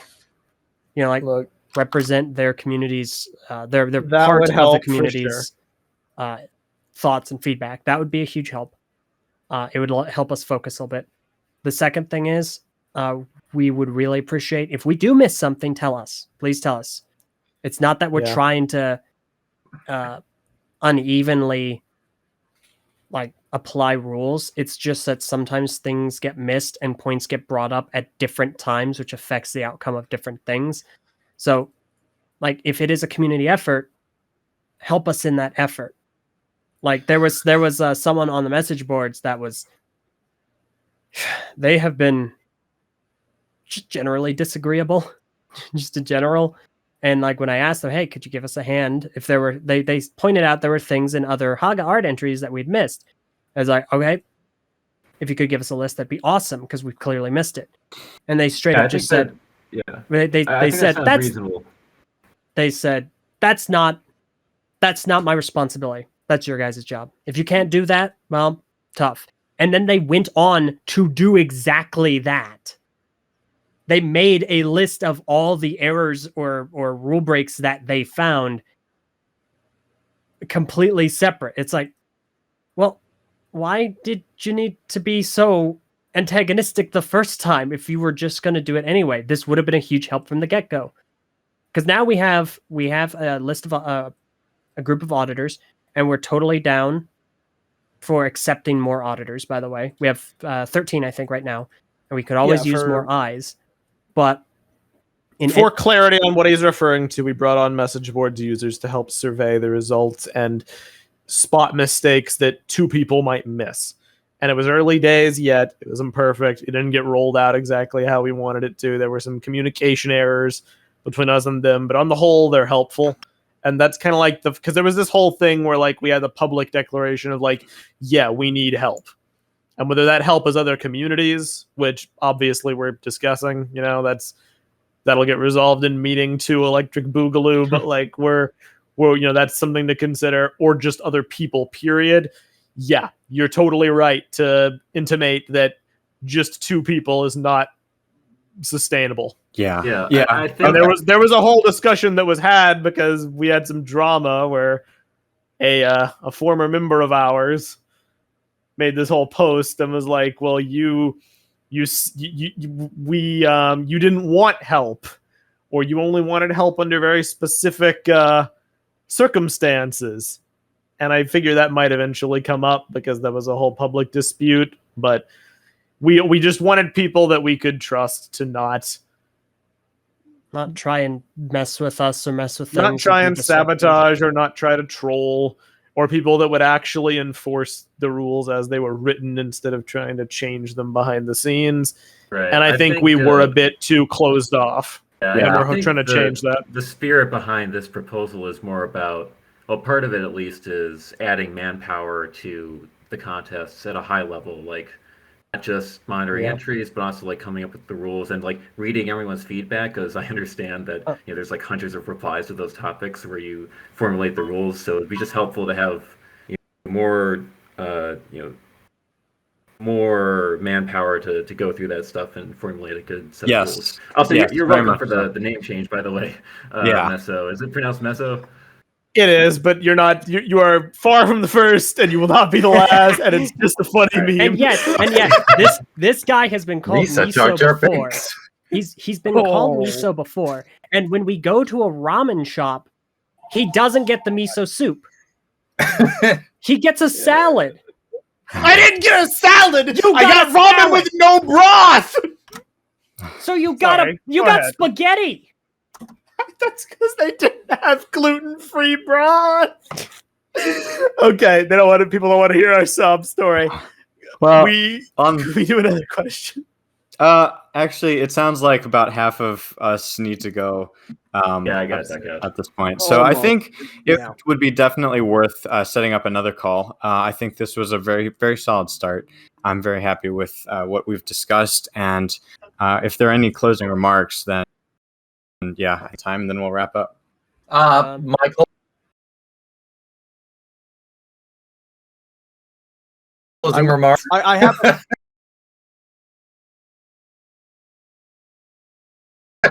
Here listening that there will be an after show just locally done here on the subreddit here, Discord. It's going to have some of our staff members, people that they know and trust, any speakers who just want to stick around and talk about what went on with this discussion. It's a casual thing.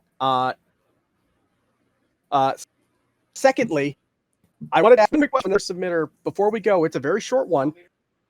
From user Archer.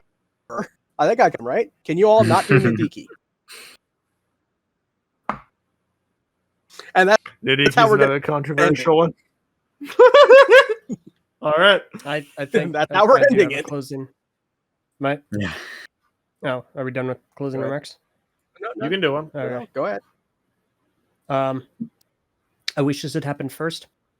I wish that we could have actually had these discussions and not made it quite so much like this spectacle, this like event. Like, we're always open to communication and to talking, and you can message me on a Tuesday at 3 a.m. and I'll reply to you just as much as a preordained call at 6 p.m. I wish everyone can kind of come to the understanding, like, we're doing what we can. Like, we're not victims by any stretch, but we are trying in earnest to do the best job that we can do. And it keeps on getting better. Like, I am very optimistic going forward. But, like, there are reasons for everything that we've been doing. And it does get very frustrating, especially from a community perspective, when other parts of the community are so acting so vehemently against us as though we're some villain. And spreading these rumors and these narratives that we're these bad people that look down on others and that are doing XYZ thing to just, which we're not saying is necessarily squarely, anybody in this call. It's just like it's a sentiment we've seen. Yeah. And it's like, this is a hobby. This is a fun thing. This isn't the only thing that we do. We've been a part of this for a long time, both collectively and individually. And we're just trying to make it a fun event for everyone that clearly everyone wants. So we're trying to do a good job. We're not trying to shut people out. It's just there are reasons for things and whatnot. And we'd like to get to the bottom of it, but we'd like to ask. I am excited next time to talk about the rationales and the rules and the reasons and the potential changes that could be made and changes that can't. Yeah. I am looking forward to that discussion. Yeah, it's just I think everyone needs to kind of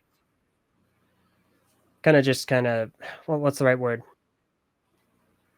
I don't know. Take a chill pill. Yeah, that's basically the tone. Just relax and realize that we're not we're taking it as seriously as need be, but don't take it super seriously to the point where it's like it's a personal vendetta thing,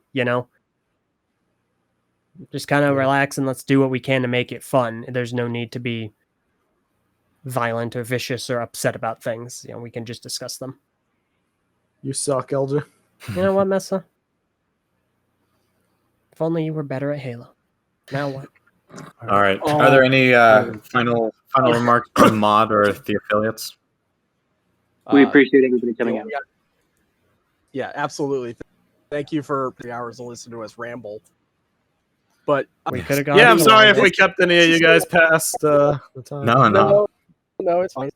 Well, I'm glad that we could do this in public, and I know a lot of people are like, "This should not have been this should have been private." No, this is exactly why we wanted it in public. I feel like if we had done this privately, there just would have been more discourses to us doing things behind closed doors without keeping the public in the know. I think there are advantages. There are certainly advantages to having it public, and I think those will become more apparent next time. True. Solid. All right. Cool. Chat's final remark is that they are extremely against Silver Nadiki. Okay. Well, that's. And for those of you whose questions we didn't get to, we'll touch on them next week or next meeting. Yeah, can't promise it'll be next week. That's Yeah, right. no. Yeah, Christmas retail work week Not from next hell. Next meeting. We Don't worry. By the way, we're not gonna rush the next.